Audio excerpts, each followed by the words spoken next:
നമസ്കാരം, എല്ലാവർക്കും മൈമന്ദർ പി എസിലേക്ക് സ്വാഗതം. നമ്മൾ ആരംഭിക്കുകയാണ് ബീറ്റ് ഫോറസ്റ്റ് ഓഫീസർ.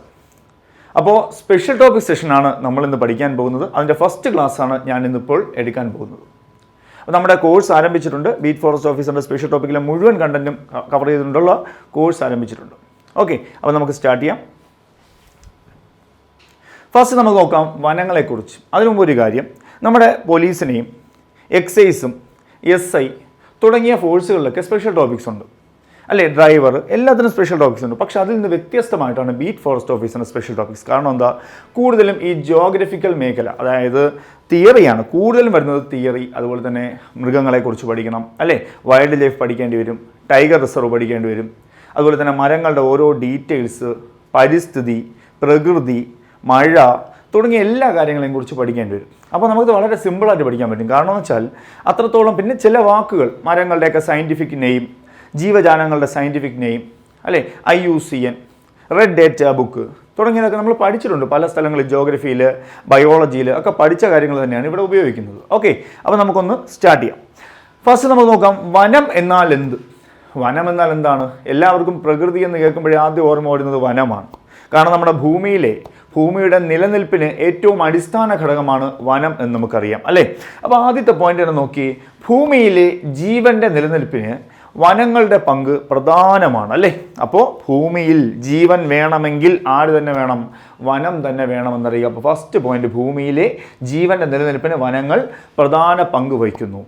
ഒരു വളരെയധികം തിയറി പോർഷൻ ആണെങ്കിലും ഇത് രസകരമായി നിങ്ങൾ കേട്ടുകൊണ്ടിരിക്കുക. രണ്ടാമത്തെ പോയിന്റ് നോക്കിയാൽ, ലോകത്തിലെ 80% മൃഗങ്ങളുടെയും ആവാസ വ്യവസ്ഥയാണ് വനങ്ങൾ. മൃഗങ്ങളുടെ ആയാലും പക്ഷികളുടെ ആയാലും. ഈ മൃഗങ്ങൾ എന്ന് പറയുന്നതിൽ മനുഷ്യൻ ഉൾപ്പെടെ വരും. ഓക്കെ അല്ലേ? മനുഷ്യന്മാരാണ് അനിമൽ വിഭാഗത്തിൽ വരുന്നതല്ലേ? അപ്പോൾ അവിടെ ഓർക്കേണ്ടത്, ലോകത്തിലെ തന്നെ 80% മൃഗങ്ങളുടെയും അല്ലെ പക്ഷി ജീവജാലങ്ങളുടെ എല്ലാത്തിൻ്റെയും ആവാസ വ്യവസ്ഥയാണ് വനങ്ങൾ എന്നറിയുക. അതുപോലെ തന്നെ നമ്മൾ അറിയേണ്ടത്, വനങ്ങൾ, ഈ ഒരു 3 പോയിന്റ് നിങ്ങൾ നിർബന്ധമായും പഠിക്കണം. കാരണം ഏറ്റവും ബേസ് ആയിട്ടുള്ള 3 പോയിന്റാണ്. ഒന്ന്, വനങ്ങൾ ജൈവ വൈവിധ്യത്തിൻ്റെ കലവറയാണ്. വനങ്ങൾ ജൈവ വൈവിധ്യം, ബയോഡൈവേഴ്സിറ്റി. നമുക്കറിയാമല്ലോ ബയോഡൈവേഴ്സിറ്റി എന്താണെന്നൊക്കെ അറിയാം, ഓരോ സ്പീഷീസുകളുടെ കാര്യങ്ങളൊക്കെ. അതൊക്കെ വരും ക്ലാസ്സുകളിൽ നമുക്ക് പഠിക്കാം. അപ്പോൾ ഫസ്റ്റ് പോയിന്റ് നോക്കേണ്ടത്, വനങ്ങൾ ജൈവ വൈവിധ്യത്തിൻ്റെ കലവറയാണ്. പഠിച്ചോളൂ, എൻ്റെ കൂടെ ഒന്ന് ഉറക്കെ പറഞ്ഞേ, വനങ്ങൾ ജൈവ വൈവിധ്യങ്ങളുടെ കലവറയാണ് എന്ന് പഠിച്ചോളുക. അതുപോലെ തന്നെ സങ്കീർണമായ ഒരു ആവാസ വ്യവസ്ഥയാണ് വനം അല്ലേ? ഒരു കോംപ്ലക്സ് ആണ്, സിമ്പിൾ അല്ല, കോംപ്ലക്സ് ആണ്. കാരണം എന്താ? സങ്കീർണമായ ഒരു ആവാസ വ്യവസ്ഥയാണ് വനം. അപ്പോൾ 2 പോയിന്റ് നമ്മൾ പഠിച്ചു. ഒന്നാമത്തെ പോയിന്റ് എന്താണ്ടാ? വനങ്ങൾ ജൈവ വൈവിധ്യത്തിൻ്റെ കലവറയാണ്. അത് നന്നായിട്ട് പഠിച്ചോളൂ. ബയോഡൈവേഴ്സിറ്റി നമുക്കൊരു പോർഷൻ തന്നെയുണ്ട് പഠിക്കാനായിട്ട്, അത് ഡീപ്പായിട്ട് നമുക്ക് പഠിക്കാം. മൂന്നാമത്തെ പോയിന്റിലേക്ക് പോകുന്നു, മരങ്ങൾ ആധിപത്യം പുലർത്തുന്ന ഒരു പ്രദേശമാണ് വനം. സാധാരണ നമ്മൾ ഒരു വനത്തിൻ്റെ പടം വരയ്ക്കാമെന്നാൽ ആദ്യം വരച്ചു വയ്ക്കുന്നത് എന്താണ്? മരങ്ങളാണല്ലോ. മരങ്ങളും ചെടികളും ഒരു മൃഗവും ഒക്കെ വരച്ചു വയ്ക്കും. അപ്പോൾ ഈ 3 പോയിന്റുമാണ് നമ്മൾ ഫസ്റ്റ് ഇൻട്രൊഡക്ഷനിൽ പഠിക്കാനുള്ളത്. വനങ്ങൾ ജൈവ വൈവിധ്യത്തിൻ്റെ കലവറയാണ്, സങ്കീർണമായ ഒരു ആവാസ വ്യവസ്ഥയാണ് വനം, മരങ്ങൾ ആധിപത്യം പുലർത്തുന്ന ഒരു പ്രദേശമാണ് വനം. ഓക്കെ ആണോ? നമ്മളൊരു കാര്യം പറയാം, മൈമെന്റർ PSC കുറേ കാലമായിട്ട് നിങ്ങളുടെ കൂടെ ഉണ്ട് അല്ലേ? നിങ്ങൾക്ക് ഒരു വിശ്വാസമുണ്ട്. എന്തുകൊണ്ടാണ്? നമ്മുടെ സിവിൽ എക്സൈസ് ഓഫീസർ, CPO തുടങ്ങിയ പരീക്ഷകൾക്കെല്ലാം നിങ്ങൾക്ക് മുഴുവൻ മാർക്കും ഞങ്ങളുടെ ഒരു യൂട്യൂബ് സെഷനിൽ നിന്ന് പോലും കിട്ടിയിട്ടുണ്ട് എന്ന് നിങ്ങൾക്കറിയാം. ഉറപ്പാണ്. ആ ഒരു വിശ്വാസം വീണ്ടും ഞങ്ങൾ നിങ്ങൾക്ക് തരികയാണ്. കാരണം എന്താ? ഈ ബീറ്റ് ഫോറസ്റ്റ് ഓഫീസറുടെ ഫസ്റ്റ് ക്ലാസ്സാണ് ഇന്ന്. നിങ്ങൾ സന്തോഷകരമായിട്ട് ഞങ്ങളുടെ ഗ്രൂപ്പ്, നമ്മുടെ ബാച്ചിലേക്ക് ജോയിൻ ചെയ്യുക. ഓക്കെ, അപ്പോൾ ഉറപ്പായിട്ടും ആ മാർക്ക് നിങ്ങളിലേക്ക് എത്തിക്കും. തുടങ്ങാം. അടുത്ത പോയിന്റിലേക്ക് പോകുന്നു. മരങ്ങളും കുറ്റിച്ചെടികളും ഔഷധ സസ്യങ്ങളും എല്ലാം ഉൾക്കൊള്ളുന്ന ഒരു ആവാസ വ്യവസ്ഥ. നമുക്കറിയാം, പണ്ടുള്ള മഹർഷിമാർ അല്ലേ, അവർക്കൊക്കെ ഡോക്ടറിൻ്റെ അടുത്തോ ഹോസ്പിറ്റലോ ഒന്നുമില്ല. എല്ലാ മരുന്നുകളും നമുക്കറിയാം, ലോകത്തുള്ള എല്ലാ മരുന്നുകളുടെയും എവിടെ തന്നെയുണ്ട്? എല്ലാം വനത്തിൽ തന്നെ നിക്ഷിപ്തമാണ്. സാധാരണ നമുക്കറിയാമല്ലോ, ഭൂമിയിലുള്ള എല്ലാ ചികിത്സയുടെയും മരുന്നുകൾ എവിടെയുണ്ട്? വനത്തിൽ തന്നെ ഉണ്ടെന്ന് നമുക്കറിയാം. അപ്പോൾ ആ ഒരു പോയിന്റ് ഇവിടെ ചേർത്തുകൊള്ളുക. ഇത് സിമ്പിളായിട്ടുള്ള ബേസിക് പോയിന്റ്സ് ആണ്. അടുത്തത് നോക്കാം, undo FAO, food and agricultural organisation. FAO എന്ന് പറയും, ഫുഡ് ആൻഡ് അഗ്രികൾച്ചറൽ ഓർഗനൈസേഷൻ. അതായത് ഭക്ഷ്യ കാർഷിക സംഘടനയാണ് ഫുഡ് ആൻഡ് അഗ്രികൾച്ചറൽ ഓർഗനൈസേഷൻ. അപ്പോൾ ഈ സംഘടനയുടെ, നമുക്കറിയാം, നിലവിൽ ഈ സംഘടനയുടെ തലവൻ ആരാണെന്ന് ചോദിച്ചാൽ ക്യൂ ഡോങ്ക്യു ആണ്. ആരാണ്? ക്യൂ ഡോങ്ക്യു. FAOയുടെ തലവൻ ആരാണ്? ക്യൂ ഡോങ്ക്യു എന്ന് പറയും. അപ്പോൾ അവിടെ ഓർമ്മിക്കേണ്ടത് കണ്ടോ, ഭക്ഷ്യ കാർഷിക സംഘടന പ്രകാരമുള്ള വനത്തിൻ്റെ നിർവചനം നിങ്ങൾ പഠിച്ചു വെക്കണം. കാരണം ആ നിർവചനം കാണാതെ തന്നെ പഠിക്കേണ്ടി വരും. കാരണം എന്താ? 10%, ആ പോയിന്റ് ഓർത്ത് വെച്ചോളൂ, 10% വിസ്തീർണവും 0.5 ഹെക്ടറിലധികം വിസ്തൃതിയുമുള്ള മരങ്ങളാൽ മൂടപ്പെട്ട പ്രദേശം. ഈ ഒരു പോയിന്റ് പറഞ്ഞതാരാണ്? FAOയുടെ കണക്ക് പ്രകാരമാണ്. FAO, ഫുഡ് ആൻഡ് അഗ്രികൾച്ചറൽ ഓർഗനൈസേഷൻ്റെ നിർവചനം എന്ത് എന്ന് ചോദിച്ചാൽ നിങ്ങൾ ഈ ഒരു പോയിന്റ് കാണാതെ പഠിച്ചേ പറ്റുള്ളൂ. 10% വിസ്തീർണവും 0.5 ഹെക്ടറിലധികം വിസ്തൃതിയുമുള്ള മരങ്ങളാൽ മൂടപ്പെട്ട പ്രദേശം എന്നൊരു പോയിന്റ് നിങ്ങൾ നല്ലവണ്ണം പഠിക്കുക. ഓക്കെയാണ്. ഇത് ഒറ്റയ്ക്കിരുന്ന് പഠിച്ചാൽ വളരെയധികം ബോറടിക്കുന്ന ഒരു ടോപ്പിക്കാണ്, കാരണം ഫുൾ തിയറിയാണ്. അപ്പോൾ നമ്മുടെ കൂടെ നിന്ന് എന്ത് ചെയ്യുക, നമ്മൾ ഇൻ്ററാക്ട് ചെയ്തൊന്ന് പഠിക്കുന്ന രീതിയിൽ എൻ്റെ കൂടെ പറഞ്ഞ് പഠിച്ചോളണം കേട്ടോ, അല്ലെങ്കിൽ ഭയങ്കരമായിട്ട് ബോറടിക്കും. അടുത്തതിലേക്ക് പോകുന്നു. വനത്തെക്കുറിച്ചുള്ള എല്ലാ നിർവചനങ്ങളിലും ഉൾപ്പെട്ടിട്ടുള്ളത് വൃക്ഷങ്ങളുടെ സാന്നിധ്യം. ഒറ്റ വാക്കിൽ പറഞ്ഞല്ലോ, വൃക്ഷം വൃക്ഷം വൃക്ഷം, ചെടി ചെടി ചെടി, ഇത് തന്നെയാണ് വനം എന്ന് പഠിക്കുക. അടുത്തതിലേക്ക് പോകുന്നു. പ്രധാനമായും 3 വിധത്തിലാണ് വനങ്ങളെ നിർവചിച്ചിരിക്കുന്നത്. അപ്പോൾ വനങ്ങളെ 3 വിധത്തിൽ നിർവചിച്ചിരിക്കുന്നു. ഒന്ന് നമുക്ക് നോക്കാം, അഡ്മിനിസ്ട്രേറ്റീവ്. ഏതാണ്? അഡ്മിനിസ്ട്രേറ്റീവ്. 2 ഏതാണ്? Land use. 3 land cover. പറഞ്ഞേ, administrative, land use, land cover. ഒന്നുകൂടെ പറയൂ. Administrative, land use, land cover. സെറ്റാണ്, എഴുതി വെച്ച് പഠിച്ചോളൂ. അടുത്ത പോയിന്റിലേക്ക് പോകാം. ഓരോന്നായിട്ട് നോക്കാം നമുക്ക്. എന്താണ് അഡ്മിനിസ്ട്രേറ്റീവ്? അപ്പോൾ അഡ്മിനിസ്ട്രേറ്റീവ് എന്ന് പറഞ്ഞാൽ അതിൻ്റെ നിർവചനം എന്നാൽ എന്ത് എന്ന് ചോദിക്കാം. പരീക്ഷയ്ക്ക് ചോദിച്ചുള്ള ക്വസ്റ്റ്യൻ ആണ്. നോക്കിയേ, സ്ഥലത്തിൻ്റെ നിയമപരമായ പദവിയുടെ അടിസ്ഥാനത്തിലാണ് അഡ്മിനിസ്ട്രേറ്റീവ്. നമുക്കൊരു അഡ്മിനിസ്ട്രേഷൻ എന്ന് പറഞ്ഞാൽ ഒരു പദവിയല്ലേ, അപ്പോൾ അതുപോലെ തന്നെ പറയുന്ന പോയിന്റാണ്, സ്ഥലത്തിൻ്റെ നിയമപരമായ പദവിയുടെ അടിസ്ഥാനത്തിലാണ് ഈ അഡ്മിനിസ്ട്രേറ്റീവ് എന്നൊരു ഡിവിഷൻ പറയുന്നത്. രണ്ടാമത്തെ പോയിന്റിലേക്ക് പോകും. നമ്മൾ എന്താ പറഞ്ഞാൽ ലാൻഡ് യൂസ് എന്നല്ലേ. അപ്പോൾ അഡ്മിനിസ്ട്രേറ്റീവിൻ്റെ പറഞ്ഞു എന്താണ്? സ്ഥലത്തിൻ്റെ നിയമപരമായ പദവി എന്നും. രണ്ടാമത് ലാൻഡ് യൂസ്, തടി ഉൽപാദനം. അപ്പോൾ ലാൻഡ് യൂസിൻ്റെ പ്രത്യേകത എന്താ? തടി ഉൽപാദനത്തിന് വിനിയോഗിക്കുന്ന ഒരു സ്ഥലം വനമെന്ന് കണക്കാക്കുന്നതിനെ പറയുന്നതാണ് ലാൻഡ് യൂസ്. അപ്പോൾ ലാൻഡ് യൂസ് എന്ന് പറഞ്ഞാൽ നമുക്കറിയാമല്ലോ, ലാൻഡ് യൂസ് എന്ന് പറഞ്ഞാൽ എന്താണ്? തടി ഉൽപാദനവുമായി ബന്ധപ്പെട്ട് നമുക്ക് പഠിച്ചാൽ മതി. മൂന്നാമത്തത് ലാൻഡ് കവർ. മരങ്ങൾ കാണപ്പെടുന്ന സ്ഥലം വനമെന്ന് കണക്കാക്കുന്നത് എന്തിൻ്റെ അടിസ്ഥാനത്തിലാണ്? Land cover. ഈ 3 സെൻറ്റൻസും പഠിച്ചു വയ്ക്കുക. തടി ചോദിച്ചു കഴിഞ്ഞാൽ ലാൻഡ് യൂസ് എന്ന് പഠിക്കുക, മരങ്ങൾ കാണപ്പെടുന്നത് ചോദിച്ചു കഴിഞ്ഞാൽ ലാൻഡ് കവർ എന്ന് പഠിക്കുക, സ്ഥലത്തിൻ്റെ നിയമപരമായ പദവി എന്ന് ചോദിച്ചാൽ അഡ്മിനിസ്ട്രേറ്റീവ് പഠിക്കുക. ഈ 3 പോയിന്റും പഠിച്ചോളൂ. അടുത്തതിലേക്ക് പോകാം. ഫോറസ്റ്റ് ലെയറുകളെ പ്രധാനമായും 3 വിധത്തിലാണ് തരംതിരിച്ചിട്ടുള്ളത്.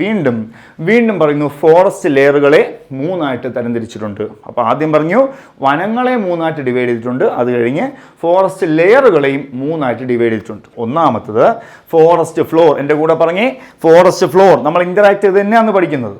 ഓൺലൈൻ ക്ലാസ് പോലെ കണക്കാക്കണ്ട, ഒരു ഓഫ്ലൈൻ ക്ലാസ്സിന് തുല്യമായിട്ടാണ് നമ്മൾ എടുക്കുന്നത്. ആ രീതിയിൽ തന്നെ നിങ്ങൾ ക്ലാസ്സിനെ കാണണം കേട്ടോ, അല്ലാതെ ഞാൻ ഓൺലൈൻ അല്ലേ എനിക്ക് കട്ടിയത് അങ്ങനെയല്ല, കൂടെ നിന്ന് പറയുക. ഓക്കെ, ഒന്നാമത്തത് ഫോറസ്റ്റ് ഫ്ലോർ. സെറ്റാണേ. ഓക്കെ, രണ്ടാമത്തെ point under story. Okay, under story. മൂന്നാമത്തത് വളരെ പ്രധാനം, കനോപ്പി. അപ്പൊ തെറ്റിക്കരുത്. നേരത്തെ പറഞ്ഞത് വനത്തിന്റെ 3 നിർവചനങ്ങൾ പറഞ്ഞു, 3 ഡിവിഷൻ. അത് കഴിഞ്ഞ് പറഞ്ഞത് ഫോറസ്റ്റ് ലെയറുകളെ നമ്മൾ 3 ലെയറുകളായി തിരിച്ചു. ഒന്നാമത്തെ ലെയറാണ് ഫോറസ്റ്റ് ഫ്ലോർ എന്നും, രണ്ടാമത്തെ ലെയറാണ് അണ്ടർ സ്റ്റോറി എന്നും, മൂന്നാമത്തെ ലെയറാണ് കനോപ്പി എന്നും പഠിച്ചു. സെറ്റാണോ? അടുത്തതിലേക്ക് പോകാൻ നമുക്ക് എന്തൊക്കെയാണ് ഇതെന്ന് നോക്കാം. എന്താണ് ഫോറസ്റ്റ് ഫ്ലോർ എന്ന് ആദ്യം ചോദിക്കും. ഫോറസ്റ്റ് ഫ്ലോർ എന്താണ്? വൃക്ഷങ്ങളുടെ അഴുകി തുടങ്ങിയ, കണ്ടോ, നമ്മൾ കാടിനകത്താകുമ്പോൾ വൃക്ഷങ്ങൾ അഴുകാം, ചെടികൾ ഇലകളൊക്കെ പൊഴിയാം അല്ലേ. അപ്പോൾ അവിടെ കണ്ടോ, അഴുകി തുടങ്ങിയ ഇലകളും ഭാഗങ്ങളും കാണപ്പെടുന്നതാണ് ഫോറസ്റ്റ് ഫ്ലോർ അല്ലേ, പുറം ഭാഗം. Forest floor. അപ്പോൾ വൃക്ഷങ്ങളുടെ അഴുകിത്തുടങ്ങിയ ഇലകളും ഭാഗങ്ങളും കാണപ്പെടുന്നത് എവിടെയാണ്? വനത്തിൻ്റെ ഫോറസ്റ്റ് ഫ്ലോറിലാണ് എന്നറിയുക. ഇനി എന്താണ് അണ്ടർ സ്റ്റോറി ലെയർ? എന്താണ് അണ്ടർ സ്റ്റോറി? നമുക്ക് നോക്കാം. കുറ്റിച്ചെടികളും ചെറുവൃക്ഷങ്ങളും കാണപ്പെടുന്നത് വനത്തിൻ്റെ അണ്ടർ സ്റ്റോറി ലെയറിലാണെന്ന് അറിയുക. അപ്പോൾ അവിടെ കുറ്റിച്ചെടികൾ കാണപ്പെടുന്നത് സ്റ്റേറ്റ്മെന്റ് അല്ല, ഒൻവേർഡായിട്ട് ചോദിച്ചുള്ള ക്വസ്റ്റ്യൻ ആണ്. ഈ എന്താണ്? കുറ്റിച്ചെടികളും ചെറുവൃക്ഷങ്ങളും കാണപ്പെടുന്ന വനത്തിൻ്റെ ഏത് ഭാഗത്താണെന്ന് ചോദിച്ചെങ്കിൽ ഏതാണ്? അണ്ടർ സ്റ്റോറി ലെയർ എന്നറിയുക. മൂന്നാമത്തെ വളരെ വളരെ ഇമ്പോർട്ടൻ്റ് ആണ് കനോപ്പിയുടെ ഒറ്റ വാക്ക് വനമേലാപ്പ് എന്നാണ്. വനമേലാപ്പ് ഒരിടത്തും കിട്ടില്ല ഈ ഒരു പോയിന്റ്. വനമേലാപ്പ് എന്താണ്? ഏറ്റവും ഉയരമുള്ള മരങ്ങളുടെ കിരീടങ്ങൾ എന്നറിയപ്പെടുന്നത്. ശാഖകളും ഇലകളും നമ്മൾ കാണുമ്പോൾ ഒരു ക്യാമറയിലൂടെയൊക്കെ നമ്മൾ വനങ്ങൾ ഷൂട്ട് ചെയ്യുമ്പോൾ എന്താ കാണുന്നത്? ഫുള്ള് മരങ്ങളുടെ ശിഖരങ്ങളും ഇലകളും അല്ലേ കാണുന്നേ. അവിടെ നോക്കി, വനമേലാപ്പ് എന്നാണ് ഇതിൻ്റെ അർത്ഥം. കനോപ്പി വളരെ ഇമ്പോർട്ടൻ്റ് ആണ്. അതിൽ തന്നെ കണ്ടോ, ഏറ്റവും ഉയരമുള്ള മരങ്ങളുടെ കിരീടങ്ങൾ. അതിൽ എന്തൊക്കെ വരാം? ശാഖകൾ, ഇലകൾ. കണ്ടോ, രൂപം കൊണ്ട് ഒരു വനത്തിൻ്റെ മുകളിലെ പാളിയെ പറഞ്ഞ പേരാണ് കനോപ്പി. കണ്ടോ, അപ്പോൾ വനത്തിൻ്റെ മുകളിലെ പാളി അറിയപ്പെടുന്ന പേരാണ് കനോപ്പി അല്ലെങ്കിൽ മേലാപ്പ് എന്ന് പഠിക്കുക. വനമേലാപ്പ്, വനമേലാപ്പ്. അത് നോക്കണോ, ഇത് ഇടതൂർന്നതും അല്ലേ, വനങ്ങൾ നമ്മൾ നോക്കുമ്പോൾ ഒരുപാട് ദൂരമാണോ? അല്ല, അടുത്തടുത്തടുത്തല്ലേ. അപ്പോൾ കണ്ടോ, ഇടതൂർന്നതും ഇലകളുള്ളതുമായ ഒരു മേൽത്തട്ട് ആയി പ്രവർത്തിക്കുന്നു. ഇതൊരു മേൽത്തട്ട്, മേലാപ്പ്, ശരി തന്നെയാണ്. ഇത് വനത്തിൻ്റെ കാലാവസ്ഥയെ സ്വാധീനിക്കുകയും ആവാസ വ്യവസ്ഥ നൽകുകയും മൊത്തത്തിലുള്ള ആവാസ വ്യവസ്ഥയിൽ നിർണായക പങ്ക് വഹിക്കുകയും ചെയ്യുന്നതാണ് വനമേലാപ്പ് അല്ലെങ്കിൽ കനോപ്പി എന്ന് പറയുന്നു. മനസ്സിലായോ? അപ്പം 3 ലെയറുകളെ പഠിച്ചല്ലോടാ. ഒന്നാമത്തത് ഫോറസ്റ്റ് ഫ്ലോറ്, രണ്ടാമത്തത് അണ്ടർ സ്റ്റോറി, മൂന്നാമത്തത് കനോപ്പി. സെറ്റാണോ? പഠിച്ചു. ഓക്കെ, 3 എണ്ണം പഠിച്ചല്ലേ? ഇവിടെ 3 ഭാവം പഠിച്ചില്ലേ? അടുത്തിലേക്ക് പോകാമോ? ഇനി ഞാൻ നിങ്ങളെ പഠിപ്പിക്കാൻ പോകുന്നത് ഒരു കറണ്ട് അഫയേഴ്സ് പോർഷനാണ്. നിങ്ങൾക്ക് ഏറ്റവും അത്യാവശ്യമായൊരു പോർഷനാണ് കറണ്ട് അഫയേഴ്സ്. അതിൽ ഫോറസ്റ്റുമായി ബന്ധപ്പെട്ട് എന്തൊക്കെ ചോദിക്കാം? ഷുവറായിട്ടും ചോദിക്കും. ദാ നോക്ക്, India state of forest report 2023 നമ്മൾ പഠിക്കാൻ പോകുന്നത്. India state of forest report 2023. ഇതൊക്കെ എക്സ്ക്ലൂസീവ് ആയിട്ടുള്ള ടോപ്പിക്സ് ആണ്, നിങ്ങൾക്ക് വേറൊരിടത്തും കിട്ടില്ല. ഓക്കെ, അപ്പോൾ നോക്കാം. ISFR 2023 എന്തൊക്കെ നമുക്ക് ശ്രദ്ധിക്കാമെന്ന് നോക്കി. ഒന്ന്, ഇത് 2024 കണക്ക് പ്രകാരം ഡിസംബറിലാണ് ഈ കണക്ക് പുറത്തുവിട്ടത്. അപ്പോൾ 2024 ഡിസംബറിൽ കേന്ദ്ര പരിസ്ഥിതി മന്ത്രാലയം 2024 ഡിസംബറിൽ കേന്ദ്ര പരിസ്ഥിതി മന്ത്രാലയം പുറത്തുവിട്ട റിപ്പോർട്ട് അനുസരിച്ചാണ് നമ്മൾ പറയുന്നത്. അതിലേറ്റവും പ്രധാനം കാണാതെ പഠിക്കണം, ഇന്ത്യയിലെ വനവൃക്ഷ ആവരണം എത്ര കിലോമീറ്റർ? വനവൃക്ഷ ആവരണം, ഫോറസ്റ്റ് ആൻഡ് ട്രീ കവർ എന്ന് പറയും, വനവൃക്ഷ ആവരണം. Okay, 8,27,357 kilometre. കാണാതെ എഴുതി വെച്ച് പഠിച്ചോളൂ. 8,27,357 കിലോമീറ്റർ ആണ്. ഇത് 2021 നേരത്തെ കണക്ക് വന്നത്. അതിനേക്കാളും ഒരുപാട് കൂടുതലാണ്. കണ്ടോ, 1,445 കിലോമീറ്ററോളം വർദ്ധിച്ചു എന്ന് അറിയാം. അപ്പോൾ ഇത്രയും ഓക്കെ ആണോ? ഇൻട്രൊഡക്ഷൻ ഓക്കെ ആണോ? അടുത്തേക്ക് നോക്കാം. ഇന്ത്യയിലെ മൊത്തം ഭൂവിസ്തൃതിയുടെ 25.17%. അപ്പോൾ ആകെ ഇന്ത്യയിലെ ആകെ ഭൂവിസ്തൃതിയുടെ തന്നെ എത്രയാണ് വന്നു? 25.17%. അതിനകത്ത് 2 ഡിവിഷൻ ഉണ്ട്. ഏതൊക്കെയാണ്? ഫോറസ്റ്റ് കവറും ഉണ്ട്, ട്രീ കവറും ഉണ്ട്. ഫോറസ്റ്റ് കവറും ഉണ്ട്, ട്രീ കവറും ഉണ്ട്. നമ്മൾ പഠിച്ചത് എന്താ? വനവൃക്ഷമല്ലേ. അപ്പോൾ അതിൽ ഫോറസ്റ്റ് എത്ര? ഇതിൽ 21.76, ട്രീ എത്രയാ? 3.41 എന്ന് ഓർമ്മിക്കുക. ഇത്രയും സെറ്റാണോ? നല്ലവണ്ണം പഠിച്ചോ, നിങ്ങൾക്കൊരു മാർക്ക് ഗ്യാരണ്ടിയാണ്. പുതിയ കണക്കാണ്. അടുത്തേക്ക് വരുന്നു. വനവൃക്ഷ ആവരണം ഏറ്റവും കൂടുതൽ വർദ്ധിച്ച സംസ്ഥാനം, ഏറ്റവും കൂടുതലുള്ള സംസ്ഥാനമല്ല, നേരത്തെ ഉള്ളതിനേക്കാളും വർദ്ധിച്ച സംസ്ഥാനം. വനവൃക്ഷ ആവരണം ഏറ്റവും കൂടുതൽ വർദ്ധിച്ച സംസ്ഥാനം ഛത്തീസ്ഗഡ് ആണെന്നറിയുക. ഏതാണ്? ഛത്തീസ്ഗഡ്. അതുപോലെ തന്നെ രണ്ടാമത്തെ പോയിന്റ്, വന ആവരണം വ്യത്യാസമുണ്ട്.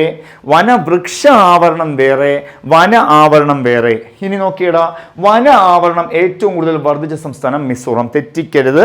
വനവൃക്ഷ ആവരണമാണ് നമ്മൾ നേരത്തെ പഠിച്ചത്, ഛത്തീസ്ഗഡ് പഠിച്ചു. പക്ഷേ വന ആവരണം ഏറ്റവും കൂടുതലുള്ളത് മിസോറാം എന്ന് പഠിച്ചു. അടുത്തേതാണ്?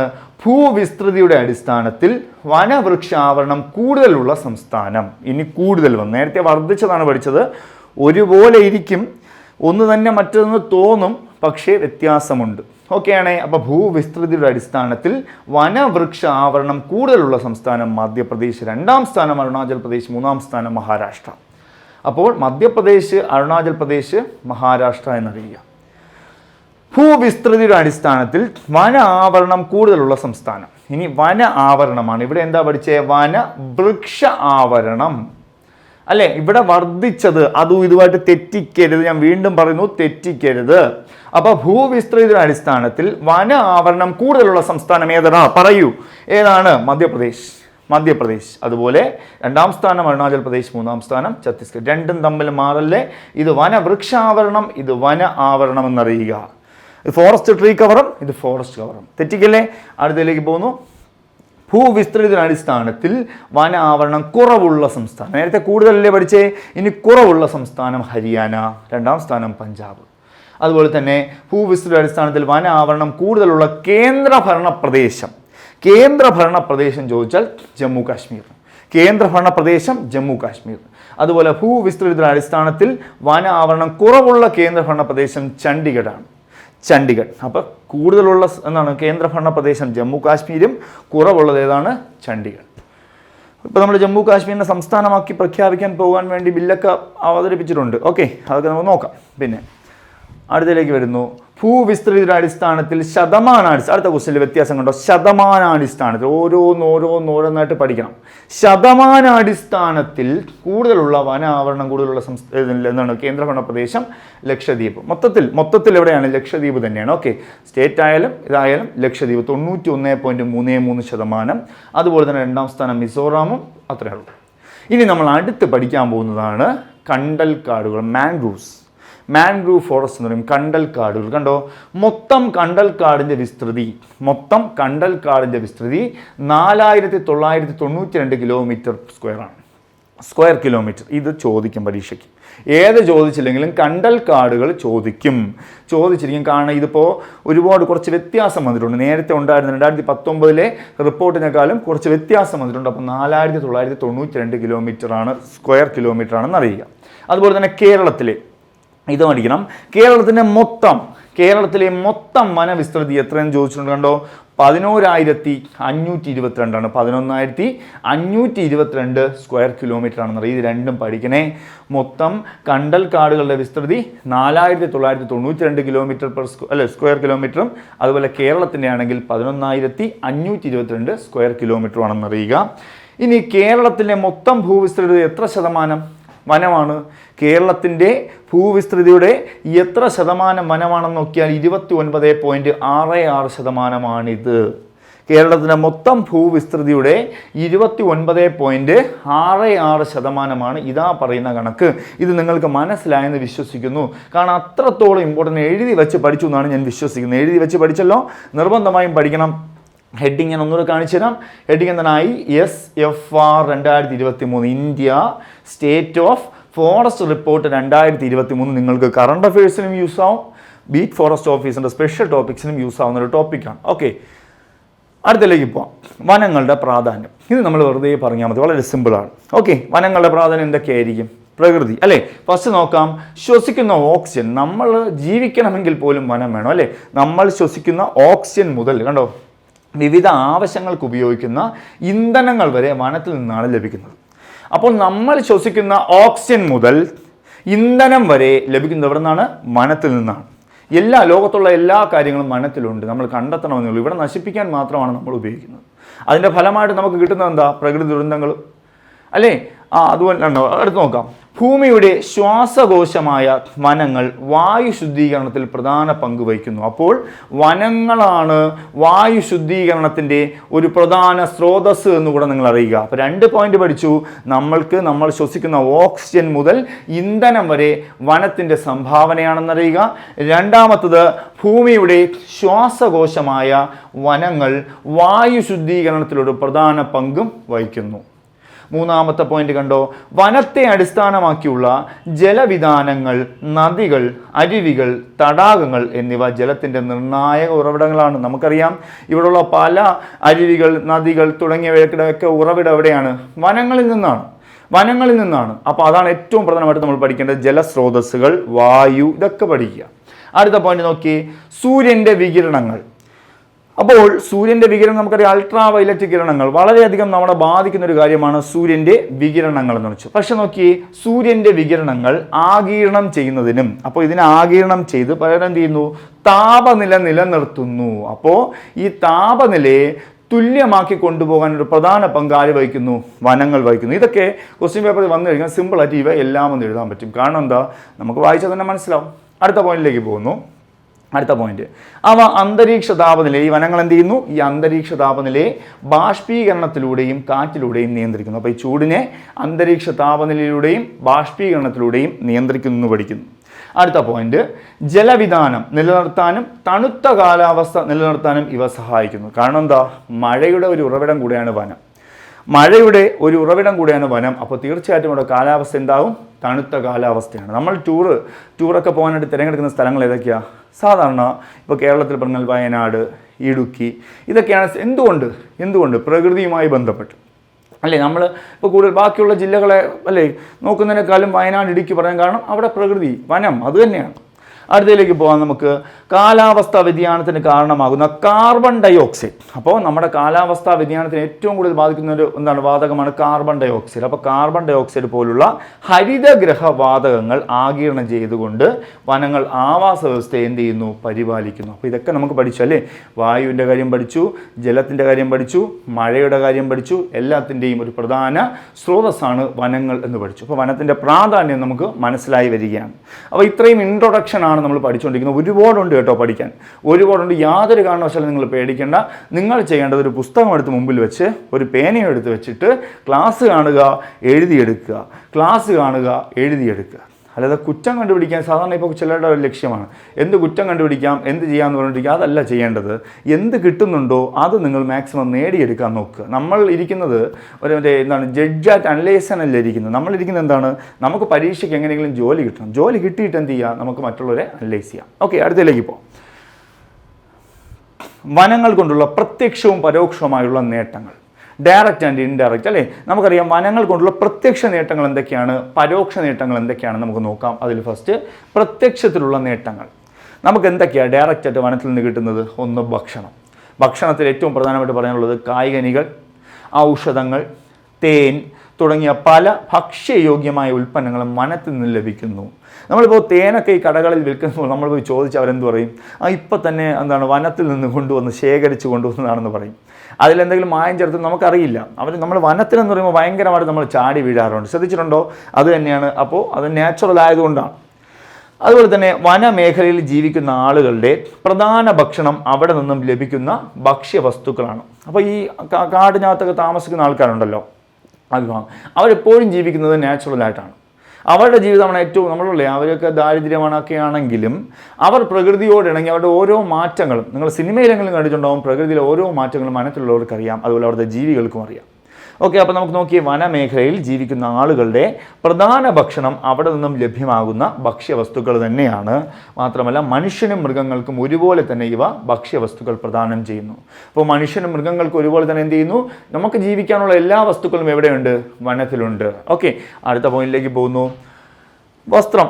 ഇപ്പോഴും നാച്ചുറലായിട്ട് ജീവിക്കുന്ന ആൾക്കാരുണ്ട്, അവിടുത്തെ വസ്ത്രങ്ങൾ മാത്രമായിട്ട് ഉപയോഗിച്ച് ജീവിക്കുന്നവർ അല്ലേ? പ്രാകൃത ആളുകൾ, പ്രത്യേകിച്ച് ധ്രുവ പ്രദേശത്ത് താമസിക്കുന്ന ആളുകൾ ഇപ്പോഴും അവരുടെ വസ്ത്ര സാമഗ്രികൾ കാട്ടിൽ നിന്നും ശേഖരിക്കുന്നു. കണ്ടിട്ടില്ലേ? ഇലകളൊക്കെ വെച്ച് മറച്ച്, അതുപോലെ തന്നെ ഈ മൃഗങ്ങളുടെ തോലൊക്കെ വെച്ച് ധരിച്ചിട്ടുള്ള ഡ്രസ്സുകളാണ് അവരിപ്പോഴും ഉപയോഗിക്കുന്നത്. കണ്ടിട്ടുണ്ടോ? മരങ്ങളിൽ നിന്ന് എടുക്കുന്നത് ഇതൊക്കെ തന്നെയാണ്. അടുത്ത് നോക്കിയേ, വാസസ്ഥലം. അപ്പോൾ ഭക്ഷ്യം പഠിച്ചു, വസ്ത്രം പഠിച്ചു, വാസസ്ഥലം. വാസസ്ഥലം എങ്ങനെയാ? വനം പല ജീവികളുടെയും സ്വാഭാവിക ആവാസ വ്യവസ്ഥയാണ്. കൂടാതെ അവ പ്രധാന വിനോദസഞ്ചാര കേന്ദ്രങ്ങളുണ്ട്. നമ്മൾ ഈ വിനോദസഞ്ചാര കേന്ദ്രങ്ങളാക്കുമ്പോഴാണ് നമ്മൾ ഏറ്റവും കൂടുതൽ വനത്തിനെ നശിപ്പിക്കാൻ സാധ്യതയുള്ളൂ. കാരണം അവിടെ നാച്ചുറലായിട്ടിരിക്കുന്ന സാധനം മുഴുവൻ നമ്മൾ അങ്ങോട്ട് കയറി എന്താക്കും? ആർട്ടിഫിഷ്യലാക്കി മാറ്റും. അപ്പോൾ നിങ്ങൾ ശ്രദ്ധിച്ചിട്ടുണ്ടാവും, വനത്തിലൊക്കെ ടൂർ പോയിട്ടുണ്ടെങ്കിൽ നിങ്ങൾക്ക് അറിയാൻ പറ്റും, എന്നാൽ ഈ പ്ലാസ്റ്റിക് ഒന്നും അവിടെ ഇടാൻ പാടില്ല. അങ്ങനെ കുറേ കാര്യങ്ങൾ അവിടെ ശ്രദ്ധിക്കേണ്ടതായിട്ടുണ്ട് അല്ലേ? കാരണം എന്താ? ഇതൊക്കെ മൃഗങ്ങൾ വന്ന് കഴിച്ച് അവർക്ക് ആപത്തുണ്ടാകാം, അല്ലെങ്കിൽ നാച്ചുറൽ പ്രകൃതിക്ക് അത് മണ്ണിന് ദോഷം ഉണ്ടാകാം, തുടങ്ങിയ കാര്യങ്ങളൊക്കെ ഉണ്ടാകാം. അപ്പോൾ അത് വാസസ്ഥലം. അടുത്തൊരു പോയിന്റ് നോക്കി, ഇന്ധന ആവശ്യങ്ങൾ. അപ്പോൾ ഇന്ധന ആവശ്യങ്ങളുടെ പ്രധാന സ്രോതസ് കൂടിയാണ് വനങ്ങൾ എന്ന് പഠിക്കുക. അപ്പം വസ്ത്രം പഠിച്ചു, ഭക്ഷ്യം പഠിച്ചു, വാസസ്ഥലം പഠിച്ചു, ഇന്ധന ആവശ്യങ്ങൾ, ഇതെല്ലാം നമ്മളുടെ ഡയറക്റ്റായിട്ട് നമുക്ക് കിട്ടുന്ന അതാണ്. അടുത്തത് വ്യവസായങ്ങൾക്കുള്ള അസംസ്കൃത വസ്തുക്കൾ. വ്യവസായങ്ങൾക്ക്, ഇൻഡസ്ട്രികൾക്ക് നമുക്ക് ആവശ്യം വരുന്നത് പേപ്പർ വ്യവസായം. പേപ്പർ ഉണ്ടാക്കുന്ന എവിടെ നിന്നാണ്? പേപ്പർ ഉണ്ടാക്കുന്ന എവിടെ നിന്നാണ്? മരങ്ങളിൽ നിന്നല്ലേ? ഓക്കെ, അടുത്ത് കാർഡ്ബോർഡ്, തടിയിൽ നിന്ന്. അതുപോലെ തന്നെ തീപ്പെട്ടി, അതുപോലെ തന്നെ പ്ലൈവുഡ് മുതലായപ്പോൾ നമ്മൾ വീട് നിർമ്മിക്കാൻ തുടങ്ങിയ കാര്യങ്ങളൊക്കെ എവിടെ നിന്നാണ്? അത് വനത്തിൽ നിന്നാണ്, തടി തന്നെയാണ്. അതുപോലെ ക്രിക്കറ്റ് ബാറ്റ്, സ്പോർട്സ് നമ്മൾ കണ്ടിട്ടില്ലേ? ഇതെല്ലാം നമ്മളൊരു പേരുണ്ട്, കാശ്മീർ വില്ലോ എന്നൊക്കെ പറയുന്നത് തടിയാണ്.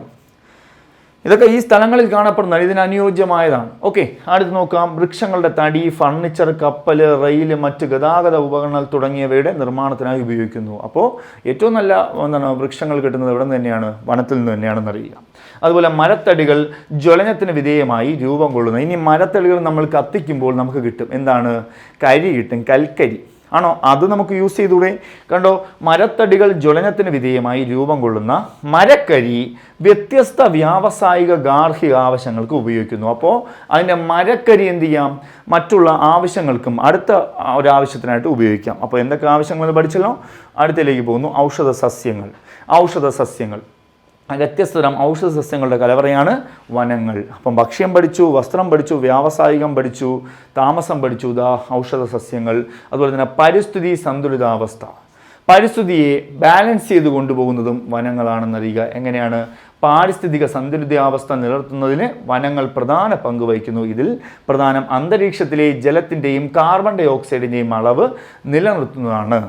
അന്തരീക്ഷത്തിലെ ജലത്തിൻ്റെയും കാർബൺ ഡൈ ഓക്സൈഡിൻ്റെയും അളവ് നിലനിർത്തുന്നു. അതുമാത്രമല്ല, സസ്യങ്ങൾ ശ്വസനത്തിലൂടെ അന്തരീക്ഷ സാഹചര്യത്തിലെ ജലാംശം വർദ്ധിപ്പിക്കുന്നു. ഇതുവഴി അന്തരീക്ഷത്തിലെ മഴയുടെ അളവും വർദ്ധിക്കുന്നു. അപ്പോൾ വനങ്ങളുള്ളിടത്ത് കണ്ടിട്ടില്ലേ, മഴ കൂടുതലായിരിക്കും.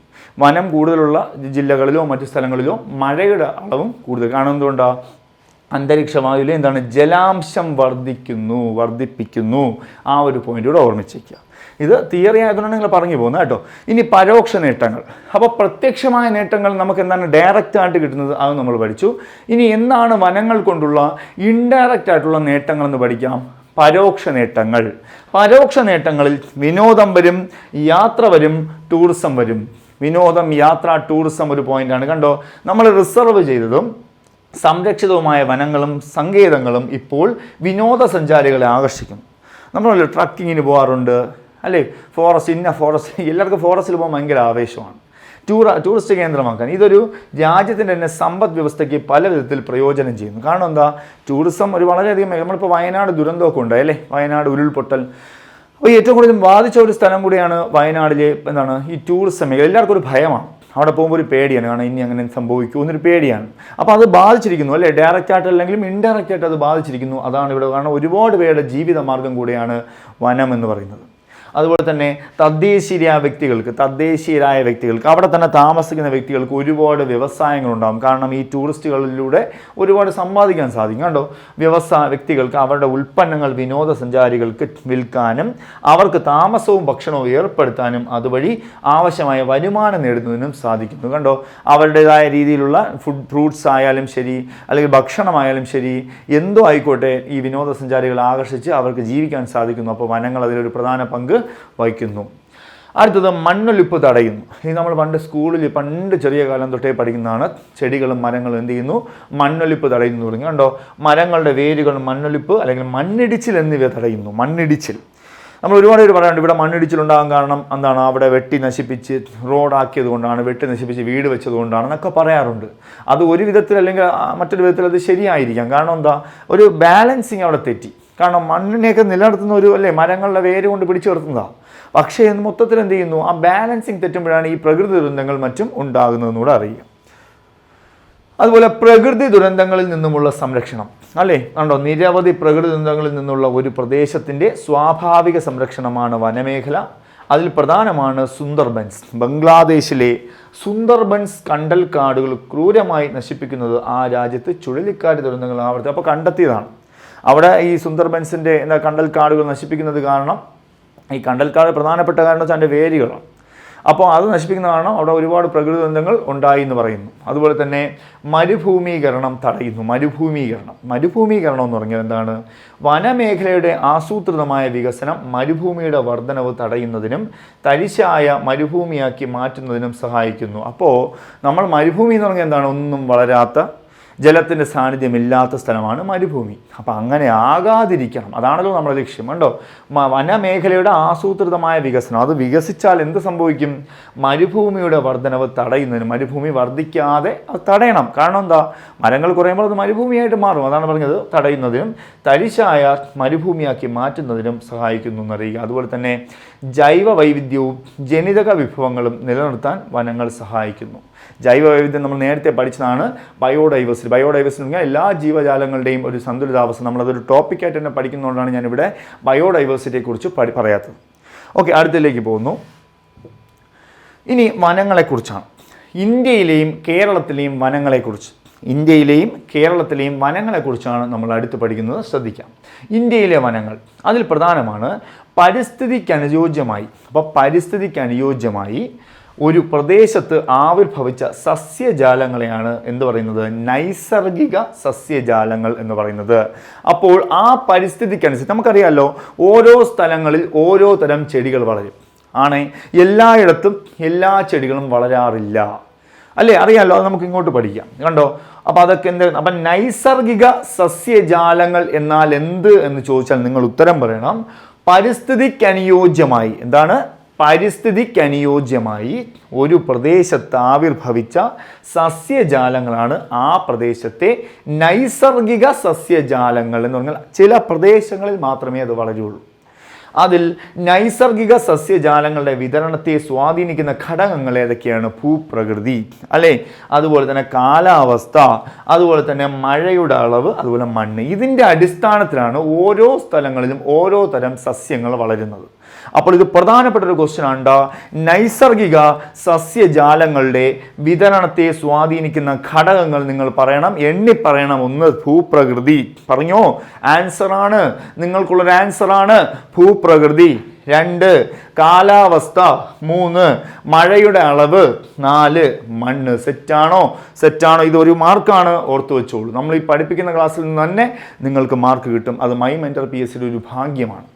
നമ്മൾ എന്ത് തൊട്ടാലും അതിൽ നിന്ന് മാർക്ക് കിട്ടുന്നുണ്ട്. സംശയമുണ്ടെങ്കിൽ നിങ്ങൾ നമ്മുടെ പഴയ വീഡിയോസൊക്കെ എടുത്ത് നോക്കി മനസ്സിലാവും അപ്പോൾ തന്നെ. ഓക്കെ, അടുത്തതിലേക്ക് ഇപ്പോൾ ഇന്ത്യയിലെ പ്രധാന നൈസർഗിക സസ്യജാലങ്ങൾ, അതൊന്ന് നമുക്ക് ശ്രദ്ധയോടെ പഠിക്കണം. ഇന്ത്യയിലെ പ്രധാന നൈസർഗിക സസ്യജാലങ്ങൾ നമ്മൾ ഡിവൈഡ് ചെയ്ത് വെച്ചിട്ടുണ്ട്. ഏതൊക്കെയാണ്? ഉഷ്ണമേഖലാ മഴക്കാടുകൾ, ഉഷ്ണമേഖലാ മഴക്കാടുകൾ അല്ലെങ്കിൽ നിത്യഹരിത വനങ്ങൾ എന്ന് പറയുന്നു.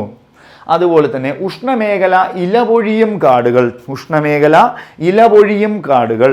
അതുപോലെ തന്നെ മുൾച്ചെടികളും കുറ്റിക്കാടുകളും, മുൾച്ചെടികളും കുറ്റിക്കാടുകളും, കണ്ടൽ കാടുകൾ, പർവ്വത വനങ്ങൾ തുടങ്ങിയവയ്ക്ക് എന്തോ ഇന്ത്യയിലെ പ്രധാന നൈസർഗിക സസ്യജാലങ്ങൾ എന്ന് പറഞ്ഞാൽ ഈ സസ്യജാലങ്ങൾ ഓരോ സ്ഥലങ്ങളിൽ വളരുന്നതാണ്. ആ സ്ഥലങ്ങളാണ് ഇതാ ഈ പറയുന്നത്. അതിൻ്റെ പേരുകളാണ് ഈ പറഞ്ഞത്. ഓരോന്നും എന്തൊക്കെയാണെന്ന് നമുക്കൊന്ന് നോക്കാം. ഓരോന്നും എന്തൊക്കെയാണെന്ന്. ഫസ്റ്റ്, വാർഷിക വർഷപാതം വളരെ കൂടുതലുള്ള പശ്ചിമഘട്ടത്തിലും, വെസ്റ്റേൺ ഗാട്സ് പശ്ചിമഘട്ടത്തിലും വടക്ക് കിഴക്കൻ സംസ്ഥാനങ്ങളിലും വടക്ക് കിഴക്കൻ ഹിമാലയത്തിലും കാണപ്പെടുന്ന സസ്യവിഭാഗമാണ് ഉഷ്ണമേഖലാ മഴക്കാടുകൾ. ആദ്യം നിർത്തി അങ്ങ് പഠിച്ചോ, കാരണം ഓരോന്ന് കഴിയുമ്പോഴും കൺഫ്യൂഷനാണ് കൂടാൻ സാധ്യത. കാരണം തിയറി ആയതുകൊണ്ടാണ് പ്രശ്നം. കാരണം നമുക്ക് എല്ലാം ഒരുപോലെ തോന്നും. നല്ല സ്ലോയിൽ എഴുതി വെച്ച് പഠിച്ചാലേ കിട്ടുള്ളൂ, അല്ലെങ്കിൽ കൺഫ്യൂഷനാണ്. എന്താണ് ഉഷ്ണമേഖലാ മഴക്കാടുകൾ? വാർഷിക വർഷപാതം വളരെ കൂടുതലുണ്ട്. വർഷം എന്ന് പറഞ്ഞാൽ മഴ, വർഷപാതം കൂടുതലുള്ള പശ്ചിമഘട്ടത്തിലെയും വടക്ക് കിഴക്കൻ സംസ്ഥാനങ്ങളിലും വടക്ക് കിഴക്കൻ ഹിമാലയത്തിലും കാണപ്പെടുന്ന സസ്യവിഭാഗത്തെ പറഞ്ഞ പേരാണ് ഉഷ്ണമേഖലാ മഴക്കാടുകൾ. സെറ്റാണോ? അപ്പോൾ ഉഷ്ണമേഖലാ മഴക്കാടുകൾ എന്താണെന്ന് ചോദിച്ചാൽ എവിടെ കാണുന്നു എന്നാണ് നമ്മൾ അറിയേണ്ടത്. ഇതിൽ വേറെ ഒന്ന് ശ്രദ്ധിക്കുന്നത്, ഉഷ്ണമേഖലാ മഴക്കാടുകൾ എവിടെ കാണുന്നു. അതുപോലെ തന്നെ കണ്ടോ, ഈ ഒരു പോയിന്റ് വളരെ പ്രധാനമാണ്. ഇന്ത്യൻ വനശാസ്ത്രത്തിൻ്റെ പിതാവ് ഒന്ന് ചോദിക്കും, അത് പ്രധാനമാണ്. അതുപോലെ തന്നെ ട്രോപ്പിക്കൽ ഫോറസ്ട്രിയുടെ പിതാവ് ആരെന്നും ചോദിക്കും. ഈ 2 പേരും കൂടെ ഒന്ന് ഓർത്തു വെച്ചോളൂ. ഇന്ത്യൻ വനശാസ്ത്രത്തിൻ്റെ പിതാവ് സർ ഡിട്രിച്ച് ബ്രാൻഡിസ്. ആരാണ്? ഡിട്രിച്ച് ബ്രാൻഡിസ് എന്ന പേരാണ് ഓർമ്മിക്കേണ്ടത്. അതുപോലെ തന്നെ ട്രോപ്പിക്കൽ ഫോറസ്റ്റിയുടെ പിതാവ് ആര് തന്നെയാണ്? Sir Dietrich ബ്രാൻഡിസ്. ഈ രണ്ട് ഒരാളാണ്, പക്ഷെ 2ൻ്റെ പിതാവും. അതുപോലെ തന്നെ ഈ ഒരു പേര് നല്ലവണ്ണം ഓർത്തു വെച്ചോ. എന്താണ്? സർ ഡിട്രിച്ച് ബ്രാൻഡിസ് എന്ന പേര് ഒന്ന് ശ്രദ്ധയോടെ വെച്ചേക്കുക. ഓക്കെ, അപ്പോൾ ഇവിടെ നമ്മൾ പഠിച്ചു ഉഷ്ണമേഖലാ മഴക്കാടുകൾ പഠിച്ചു. അതിൻ്റെ തൊട്ട് താഴെ തന്നെ ഞാനിത് പറയാൻ കാരണം ഇതിൻ്റെ ഇടയിലൂടെ പേരങ്ങ് മനസ്സിൽ സെറ്റ് ചെയ്ത് വെച്ചു. അപ്പോൾ ഒന്നുകൂടെ ക്വസ്റ്റ്യൻ പറയാം. ഇന്ത്യൻ വനശാസ്ത്രത്തിൻ്റെ പിതാവ്, ഈ ഒരു പേര് വളരെ വളരെ ഇമ്പോർട്ടൻ്റ് ആണ്, ചോദിച്ചിട്ടുള്ള ക്വസ്റ്റ്യനാണ്. അടുത്തതിലേക്ക് പോവാം. ലോകത്തിൻ്റെ ഏറ്റവും വലിയ നിശാശലഭമായ അറ്റ്ലസ് മോത്ത്, ഇതൊരു ബട്ടർഫ്ലൈ ആണ് അല്ലേ? അറ്റ്ലസ് മോത്ത് ഇത് കാണപ്പെടുന്നത് എവിടെ നിന്നാണ് ചോദിച്ചത്. അപ്പോൾ ലോകത്തിലെ ഏറ്റവും വലിയ നിശാശലഭമായ, നിങ്ങൾക്ക് അത് കാണണമെങ്കിൽ ഒന്ന് അറ്റ്ലസ് മോത്ത് എന്ന് അടിച്ചു നോക്കിയാൽ അതായത് ചിത്രം കാണാൻ പറ്റും. അറ്റ്ലസ് മോത്ത് കാണപ്പെടുന്നത് ഇന്ത്യയിലെ പ്രദേശമാണ് ഉഷ്ണമേഖലാ നിത്യഹരിത വനങ്ങൾ. അപ്പോൾ ഇത് തന്നെ നമ്മൾ നേരത്തെ പറഞ്ഞത് ഇതാണ്ടോ ഉഷ്ണമേഖല മഴക്കാടുകളും നിത്യഹരിത വനങ്ങളും അത് തന്നെയാണ്. അപ്പോൾ അവിടെയാണ് എന്ത് കാണുന്നത്? ലോകത്തിലെ ഏറ്റവും വലിയ, ചിലപ്പോൾ ചോദിക്കും ഏഷ്യയിലെ ഏറ്റവും വലിയതെന്ന് ചോദിക്കും. ശരി തന്നെയാണ്. ലോകത്തിലെ ഏറ്റവും വലുതെന്ന് ചോദിച്ചാലും ഏഷ്യയിലെ ഏറ്റവും വലുതെന്ന് ചോദിച്ചാൽ ലോകത്തിനകത്തല്ലേ ഏഷ്യ ഇരിക്കുന്നത്, പിന്നെ സംശയമൊന്നുമില്ലല്ലോ. അപ്പോൾ ഏഷ്യയിലെ ഏറ്റവും വലിയ നിശാശലഭമാണ് അറ്റ്ലസ് മോത്ത് എന്നൊരു പേര് നിങ്ങൾ ഓർത്തോന്നു കേട്ടോ. അതിൻ്റെ പേരാണ് ഉഷ്ണമേഖല നിത്യഹരിത വനങ്ങളിലാണ് അത് കാണപ്പെടുന്നതെന്ന് അറിയിക്കുക. ക്ലിയർ ആണേ? അടുത്തതിലേക്ക് പോവാം.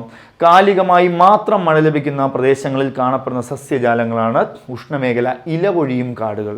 അപ്പോൾ എപ്പോഴും ഇല്ല, ഓരോ കാലാവസ്ഥയ്ക്ക് മാത്രമേ മഴ കിട്ടുള്ളൂ, അങ്ങനെയുള്ള പ്രദേശമാണ് ഉഷ്ണമേഖല ഇലപൊഴിയും കാടുകൾ. അപ്പോൾ നേരത്തെ ഉഷ്ണമേഖല നിത്യഹരിത വനങ്ങൾ അല്ലെങ്കിൽ ഉഷ്ണമേഖല മഴക്കാടുകൾ എന്ന് പഠിച്ചു, അത് മഴയാണ്. ഇവിടെ എന്ന് വെച്ചാൽ ഇടയ്ക്ക് മാത്രമേ മഴയുള്ളൂ കേട്ടോ, കാലികമായി മാത്രം. അപ്പോൾ അത് ഉഷ്ണമേഖല ഇലപൊഴിയും കാടുകൾ എന്ന് പഠിച്ചു. അടുത്ത പോയിന്റ്, മൺസൂൺ കാടുകൾ എന്നറിയപ്പെടുന്ന കാടുകളാണ് ഉഷ്ണമേഖല ഇലപൊഴിയും കാടുകൾ. മൺസൂൺ സീസൺ അല്ലേ, അപ്പോൾ അത് ഓർമ്മിച്ച് വെച്ചാൽ മതി. ഉഷ്ണമേഖല ഇലപൊഴിയും കാടുകൾ ഓർമ്മിക്കണം. നിത്യഹരിത വനങ്ങൾ അല്ലെങ്കിൽ ഉഷ്ണമേഖല വനക്കാടുകൾ എന്ന് പറയുന്നു, മഴക്കാടുകൾ. അതുപോലെ തന്നെ ഇന്ത്യൻ ഉപദ്വീപിലെ കൂടുതൽ പ്രദേശങ്ങളിലും കാണപ്പെടുന്ന സസ്യജാലങ്ങളാണ് ഏത്? ഉഷ്ണമേഖല ഇലപൊഴിയും കാടുകൾ. അപ്പോൾ അവിടെ ഒരു ക്വസ്റ്റ്യൻ ചോദിക്കാം, ഇന്ത്യൻ ഉപദ്വീപിലെ കൂടുതൽ പ്രദേശങ്ങളിൽ കാണപ്പെടുന്ന സസ്യജാലങ്ങൾ ഏത് പേരിൽ അറിയപ്പെടുന്നു? അതിൻ്റെ പേരാണ് ഉഷ്ണമേഖല ഇലപൊഴിയും കാടുകൾ. രണ്ടെണ്ണം നമ്മൾ പഠിച്ചു, ഉഷ്ണമേഖല മഴക്കാടുകൾ അല്ലെങ്കിൽ നിത്യഹരിത വനങ്ങൾ പഠിച്ചു. അതുപോലെ നമ്മളിപ്പോൾ പഠിച്ചാണ് ഏത്? ഉഷ്ണമേഖല ഇലപൊഴിയും കാടുകൾ. ഉഷ്ണമേഖല ഇലപൊഴിയും കാടുകൾ പഠിച്ചു. അടുത്തിലേക്ക് നമ്മൾ പോകുന്നു. എന്താണ് ഇത്? വളരെ എളുപ്പമാണ്, ഞാൻ പറയാതെ തന്നെ നിങ്ങൾ ആൻസർ പറയും. മുൾച്ചെടികളും കുറ്റിക്കാടുകളും. മുൾച്ചെടികളും കുറ്റിക്കാടുകളും ഞാൻ പറയാതെ നിങ്ങൾ പറയും. എന്താണ്? രാജസ്ഥാൻ മരുഭൂമിയിൽ നമുക്കറിയാമല്ലോ ഈ കള്ളിമുൾ അല്ലേ, അതൊക്കെ എവിടെയാണ് വളരുന്നത്? മരുഭൂമിയിലല്ലേ സാധാരണ വളരുന്നത്. കണ്ടോ, രാജസ്ഥാൻ മരുഭൂമിയിലും ഉപദ്വീപിൻ്റെ മധ്യഭാഗങ്ങളിലും കാണപ്പെടുന്ന സസ്യജാലങ്ങൾ അറിയപ്പെടുന്ന പേരാണ് മുൾച്ചെടികളും കുറ്റിക്കാടുകളും. അപ്പോൾ രാജസ്ഥാനിൽ മരുഭൂമിയിലൊക്കെ വളരുന്ന സാധനമാണ് ഏത്? നമ്മൾ കാക്ടസ് ചെടികൾ എന്നൊക്കെ പറയാറുണ്ട് അല്ലേ, അത് തന്നെയാണ് മുൾച്ചെടികളും കുറ്റിക്കാടുകളും. അതുപോലെ മറ്റൊരു പോയിന്റാണ്, കടലും പുഴയും ചേരുന്ന ചില പ്രദേശങ്ങളിൽ കാണപ്പെടുന്ന സസ്യങ്ങളാണ് കണ്ടലുകൾ. കടലും പുഴയും ചേരുന്ന, അടുത്ത പോയിന്റ് കണ്ടോ. അപ്പം മുൾച്ചെടികൾ എളുപ്പം, മരുഭൂമി. അതുപോലെ തന്നെ കടലും പുഴയും ചേരുന്ന ചില പ്രദേശങ്ങളിൽ, കടലും പുഴയും ചേരുന്ന പ്രദേശങ്ങളിൽ കാണപ്പെടുന്ന അഴിമുഖം പോലത്തെ ആ ഒരു സ്ഥലമാണ്, അവിടെ കാണപ്പെടുന്നത് കണ്ടലുകളാണ്. അതിൽ പ്രധാനപ്പെട്ടത് ഇതാണ്ടോ, ഈ ഒരു പോയിന്റാണ് ചോദിച്ചിട്ടുള്ളൊരു ക്വസ്റ്റ്യൻ കണ്ടിട്ടുള്ളതാണ്. ഗംഗ ബ്രഹ്മപുത്ര ഡെൽറ്റകളിൽ അല്ലെങ്കിൽ സുന്ദർബൻസ് അതെന്നറിയപ്പെടും അല്ലെ, കാണപ്പെടുന്ന വനങ്ങളാണ് കണ്ടൽ വനങ്ങൾ എന്നറിയപ്പെടുന്നത്. കണ്ടൽ വനങ്ങൾ അല്ലെങ്കിൽ മാൻഗ്രൂവ് ഫോറസ്റ്റ് എന്ന് പറയും. എന്താണ്? മാൻഗ്രൂവ് ഫോറസ്റ്റ് എന്ന് പറയും. അപ്പോൾ ഒന്നുകൂടെ നോക്കടാ, ഗംഗ ബ്രഹ്മപുത്ര ഡെൽറ്റകളിൽ കാണപ്പെടുന്ന വനങ്ങളാണ് കണ്ടൽ വനങ്ങൾ അല്ലെങ്കിൽ മാൻഗ്രൂവ് ഫോറസ്റ്റ് എന്ന് പഠിക്കുക. ഓക്കെ, അടുത്ത് നോക്കിയടാ, സുന്ദർബൻസിൽ കാണപ്പെടുന്ന കണ്ടൽ വർഗസസ്യം, ആ പേര് തന്നെ ഉണ്ട്, സുന്ദരി. അപ്പോൾ സുന്ദർബൻസിൽ കാണപ്പെടുന്ന, ആ പേര് നല്ലവണ്ണം ഒരു മലയാള പേര് പോലെയാണ് കണ്ടോ. സുന്ദർബൻസിൽ കാണപ്പെടുന്ന കണ്ടൽ വർഗ സസ്യമാണ് സുന്ദരി എന്ന് പഠിച്ചോളണം. അതുപോലെ തന്നെ ഉപ്പുരസമുള്ള മണ്ണിൽ വളരുന്ന പ്രത്യേകതരം സസ്യജാലങ്ങളാണ് കണ്ടൽ കാടുകൾ. അപ്പോൾ ഇത്രയും പോയിന്റ് കണ്ടൽ കാടുകളെ കുറിച്ചാണ്, മാൻഗ്രൂവ് ഫോറസ്റ്റിനെ കുറിച്ച് ഒരു മാർക്ക് ചോദിക്കും, അത്രയും ഇമ്പോർട്ടൻ്റ് ആണ്. അതിൽ നമ്മൾ ആദ്യം പറയുന്നത് എന്താണ്? കടലും പുഴയും ചേരുന്ന ചില പ്രദേശങ്ങളിൽ കാണപ്പെടുന്ന സസ്യങ്ങൾ കണ്ടലുകൾ എന്ന് പറഞ്ഞു. ഗംഗാ ബ്രഹ്മപുത്ര ഡെൽറ്റകളിൽ കാണപ്പെടുന്ന വനങ്ങൾ എന്താണ്? കണ്ടൽ വനങ്ങൾ എന്ന് പഠിച്ചു. സുന്ദർബൻസിൽ കാണപ്പെടുന്ന കണ്ടൽ വർഗ സസ്യമാണ് ഏതാ? സുന്ദരി എന്ന് പറയുന്നു. അതുപോലെ തന്നെ ഉപ്പുരസമുള്ള മണ്ണിൽ വളരുന്ന പ്രത്യേകതരം സസ്യജാലങ്ങളാണ് കണ്ടൽ വനങ്ങൾ അല്ലെങ്കിൽ കണ്ടൽ കാടുകൾ എന്ന് പഠിക്കുന്നു. ഉപ്പുരസം അതൊന്ന് ഓർമ്മിച്ച് വെച്ചോണം, കാരണം എന്താ? കടൽ തീരമല്ലേ, അങ്ങനെ ഓർമ്മിക്കുക. ലോകത്തെ ഏറ്റവും കൂടുതൽ കണ്ടലുകളുള്ള വൻകര ഏഷ്യയാണ്. ലോകത്തിൽ ഏറ്റവും കൂടുതൽ കണ്ടലുകളുള്ള വൻകര ഏഷ്യയും, ഏറ്റവും കുറവുള്ളത് ഓസ്ട്രേലിയ. നേരത്തെ ഇത് ആഫ്രിക്കയായിരുന്നു, ഇപ്പോൾ ഓസ്ട്രേലിയ കേട്ടോ. നേരത്തെ ആഫ്രിക്കയായിരുന്നു, ഇപ്പോൾ അത് ഓസ്ട്രേലിയയാണ്. അതുപോലെ കണ്ടൽ വൈവിധ്യത്തിൽ മുന്നിൽ നിൽക്കുന്ന വൻകര ഏഷ്യയുമാണ്. കണ്ടൽ വൈവിധ്യത്തിൽ മുന്നിൽ നിൽക്കുന്ന വൻകര ഏഷ്യയുമാണെന്നറിയുക. അതുപോലെ കണ്ടൽ കാടുകളുടെ വിസ്തൃതിയിൽ ലോകത്ത് 1-ാം സ്ഥാനത്തുള്ള രാജ്യം ഇന്തോനേഷ്യ. ഈ 4 പോയിന്റും ഒന്ന് പഠിക്കണം. ഈ 4 പോയിന്റും GK പോർഷൻ കൂടെയാണെന്നറിയുക. ഒന്നുകൂടെ പറയാം, ലോകത്തെ ഏറ്റവും കൂടുതൽ കണ്ടലുകളുള്ള വൻകര ഏതാണ്? ഏഷ്യ. ഏറ്റവും കുറവ് ഓസ്ട്രേലിയ. കണ്ടൽ വൈവിധ്യത്തിൽ മുന്നിൽ നിൽക്കുന്ന വൻകര ഏഷ്യ. അതുപോലെ കണ്ടൽ കാടുകളുടെ വിസ്തൃതിയിൽ ലോകത്ത് 1-ാം സ്ഥാനം ഇന്തോനേഷ്യ. ഈ 4 പോയിന്റും എഴുതി പഠിക്കുക, അല്ലെങ്കിൽ തീർച്ചയായും മൈനസ് വരും. കാരണം കൺഫ്യൂഷനോ? നമ്മളിതെല്ലാം നമ്മുടെ മനസ്സിലുണ്ടല്ലോ, ഏഷ്യയും ഇന്തോനേഷ്യയും ഓസ്ട്രേലിയയും ഏഷ്യയൊക്കെ കിടപ്പുണ്ട്. പക്ഷേ ഇതെന്തൊക്കെയാണ് ക്വസ്റ്റ്യൻ എന്ന് നമുക്കറിയില്ല. അപ്പോൾ ക്വസ്റ്റ്യൻ ആകണമെങ്കിൽ നമ്മൾ എന്ത് ചെയ്യണം? എഴുതി വെച്ച് പഠിച്ചേ മതിയാവുകയുള്ളൂ. ഓക്കെ, അടുത്തതിലേക്ക് പോകാം നമുക്ക്. ഇന്ത്യയിൽ കണ്ടോ ആന്ധ്രാപ്രദേശ്, ഗോവ, ഗുജറാത്ത്, കർണാടക, കേരള, മഹാരാഷ്ട്ര, ഒഡീഷ, തമിഴ്നാട്, പശ്ചിമബംഗാൾ ഇതോടെ 9ഓളം സംസ്ഥാനമുണ്ട്. ഈ സംസ്ഥാനങ്ങളിലും ആൻഡമാൻ നിക്കോബാർ, ദാമൻ ദിയു, പുതുച്ചേരി എന്നീ 3 കേന്ദ്രഭരണ പ്രദേശങ്ങളിലുമാണ് കണ്ടൽക്കാടുകൾ കാണപ്പെടുന്നത്. അപ്പോൾ കണ്ടൽക്കാടുകൾ കാണപ്പെടുന്നതാണ്, അതൊന്നും ജസ്റ്റ് ഒന്ന് അറിഞ്ഞിരുന്നാൽ മതി കേട്ടോ. ഈ സംസ്ഥാനങ്ങളിലും ഈ 3 കേന്ദ്രഭരണ പ്രദേശങ്ങളിലൊക്കെയാണ് എന്ത് കാണപ്പെടുന്നത്, കണ്ടൽക്കാടുകൾ കാണപ്പെടുന്നത് എന്നിവിടെ മാത്രം നിങ്ങൾ അറിയുക. അടുത്തൊരു പോയിന്റ്, ഇന്ത്യയിൽ കണ്ടൽക്കാടുകളുടെ ആകെ വിസ്തൃതി വളരെ വളരെ ഇമ്പോർട്ടൻ്റ് ആയ ഒരു പോയിന്റാണ്. ഇന്ത്യയിൽ ഞാനിന്ന് രാവിലെ ഇൻട്രൊഡക്ഷനിൽ ഓർമ്മയുണ്ടോ, നമ്മൾ Indian state of forest report പഠിച്ചില്ല 2023, അതിനകത്ത് ഈ ഒരു പോയിന്റ് പറഞ്ഞു. അതിൽ 4992 നമ്മൾ പഠിച്ചത് അല്ലേ. കറക്റ്റ് പോയിന്റ് കണ്ടോ, ഇതാണ് 4991.68 സ്ക്വയർ കിലോമീറ്റർ. ഇങ്ങനെ ചോദിച്ചാലും ശരി, അല്ലെങ്കിൽ 4992 നമുക്ക് എഴുതി കൂടെ റൗണ്ട് ചെയ്ത് അങ്ങനെ ചോദിച്ചാലും ശരി തന്നെയാണ്. ആകെ വിസ്തൃതിയുടെ 0.15% ആണ് എന്ത്, കണ്ടൽ. വളരെ ഇമ്പോർട്ടൻ്റ് ആണ് ഈ ഒരു പോയിന്റ്. ഇന്ത്യയിൽ കണ്ടൽ കാടുകളുടെ ആകെ വിസ്തൃതി 4991.68 സ്ക്വയർ കിലോമീറ്റർ. ശ്രദ്ധിക്കുക. അടുത്ത പോയിന്റിലേക്ക് പോകുന്നു. കണ്ടൽ കാടുകൾ ഏറ്റവും കൂടുതലുള്ള സംസ്ഥാനം പശ്ചിമ ബംഗാൾ. അത് നമുക്ക് നേരത്തെ അറിയാവുന്നതിന് മാറ്റമൊന്നുമില്ല. കണ്ടൽ കാടുകൾ ഏറ്റവും കൂടുതലുള്ള സംസ്ഥാനം പശ്ചിമ ബംഗാളാണ്. അതിൻ്റെ എത്ര സ്ക്വയർ കിലോമീറ്റർ എന്ന് പഠിക്കുക, 2119 അല്ലേ, 2119 സ്ക്വയർ കിലോമീറ്റർ എന്നറിയുക. കണ്ടൽ കാടുകൾ ഏറ്റവും കുറവുള്ള സംസ്ഥാനം കേരളവുമാണ്. 9 ഏകദേശം 9 തന്നെയാണ് 9. അപ്പോൾ കൂടുതലുള്ളത് പശ്ചിമ ബംഗാളും കുറവുള്ളത് കേരളവുമാണെന്നറിയുക. കണ്ടൽ കാടുകളുടെ കാര്യമാണ്. ഓക്കെ, ഇതൊന്നും മറക്കല്ലേ. 4900 ഞാൻ പറഞ്ഞില്ല, ഇത് നമ്മുടെ ഒരു മാർക്കാണ്.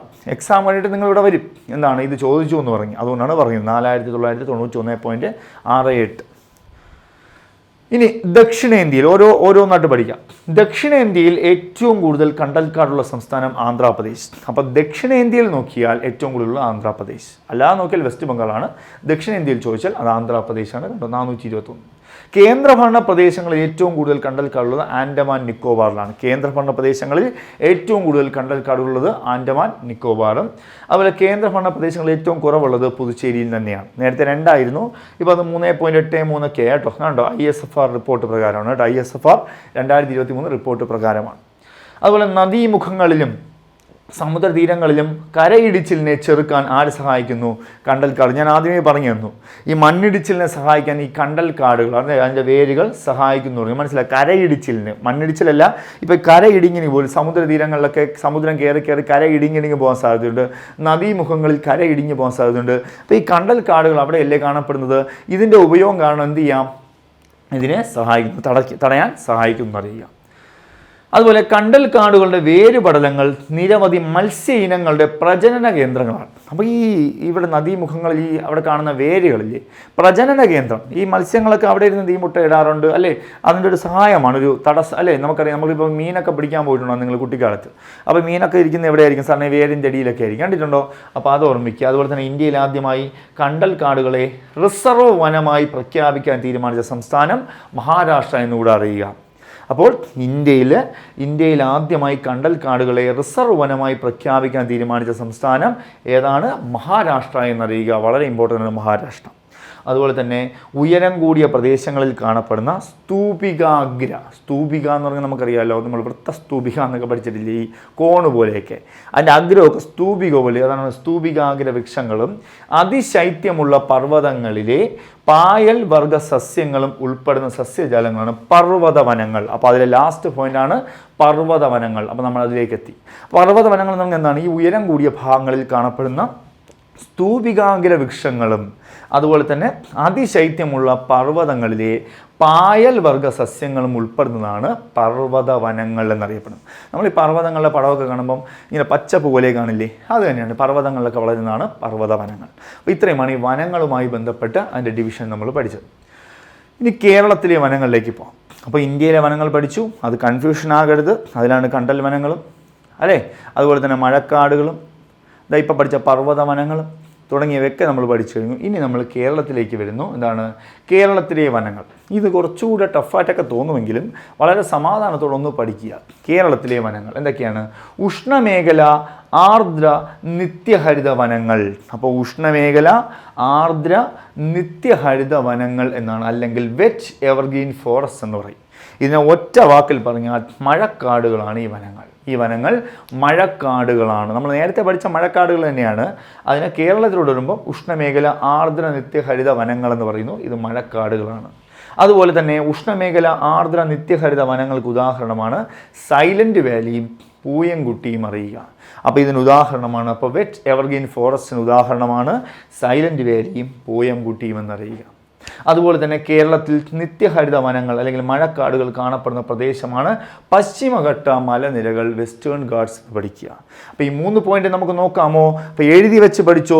ഉഷ്ണമേഖല ആർദ്ര നിത്യഹരിത വനങ്ങൾ എന്നൊന്ന് ഹെഡിങ് കൊടുത്ത് അണ്ടർലൈൻ ചെയ്യൂ. അതിൻ്റെ താഴെ എഴുതൂ വെറ്റ് എവർഗ്രീൻ ഫോറസ്റ്റ് എന്ന് എഴുതൂ. നിങ്ങൾ പുസ്തകങ്ങൾ വായിച്ച് കൺഫ്യൂഷൻ അടിക്കുന്നതിനേക്കാളും നമ്മുടെ ക്ലാസ്സിൽ ഇൻ്ററാക്ട് ചെയ്ത് നല്ലവണ്ണം പഠിക്കുക. ഈ ജോലി നമ്മുടെ കയ്യിലിരിക്കും. ഓക്കെ, അടുത്തതിലേക്ക് പോകാം. കേരളത്തിൽ നിത്യഹരിത വനങ്ങൾ കാണപ്പെടുന്ന പ്രദേശം എന്തറിയപ്പെടുന്നു? പശ്ചിമഘട്ട വനങ്ങൾ എന്നറിയപ്പെടുന്നു, അല്ലെങ്കിൽ പശ്ചിമഘട്ട മലനിരകൾ എന്നറിയപ്പെടുന്നു.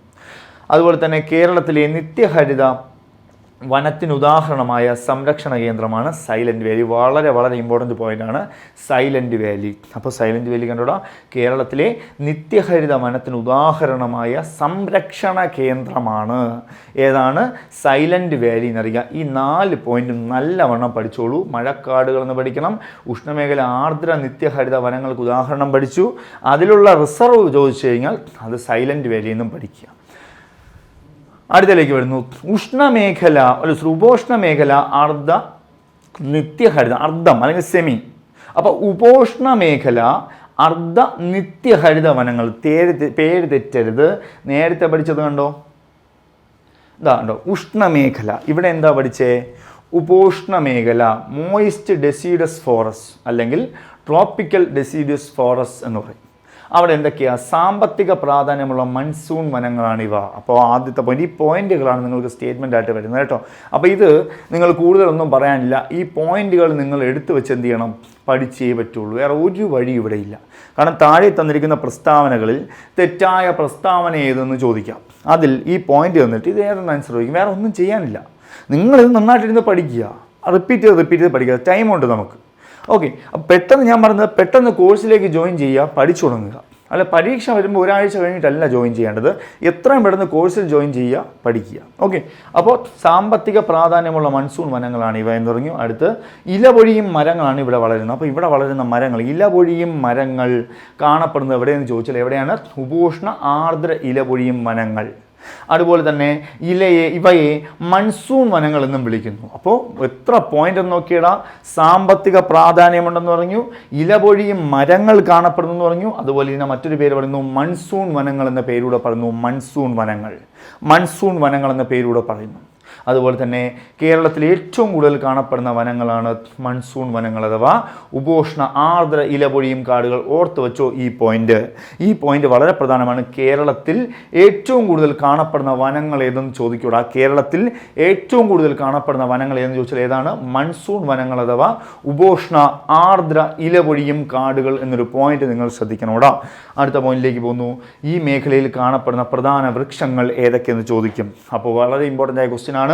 ഉപോഷ്ണ ആർദ്ര ഇലപൊഴിയും വനങ്ങളിൽ കാണപ്പെടുന്ന മരങ്ങൾ ഏതൊക്കെയെന്ന് ചോദിച്ചാൽ പറയണം. മരുത്, തേക്ക്, വീട്ടി, നമ്മൾ ഈട്ടി എന്ന് പറയും, വീട്ടി.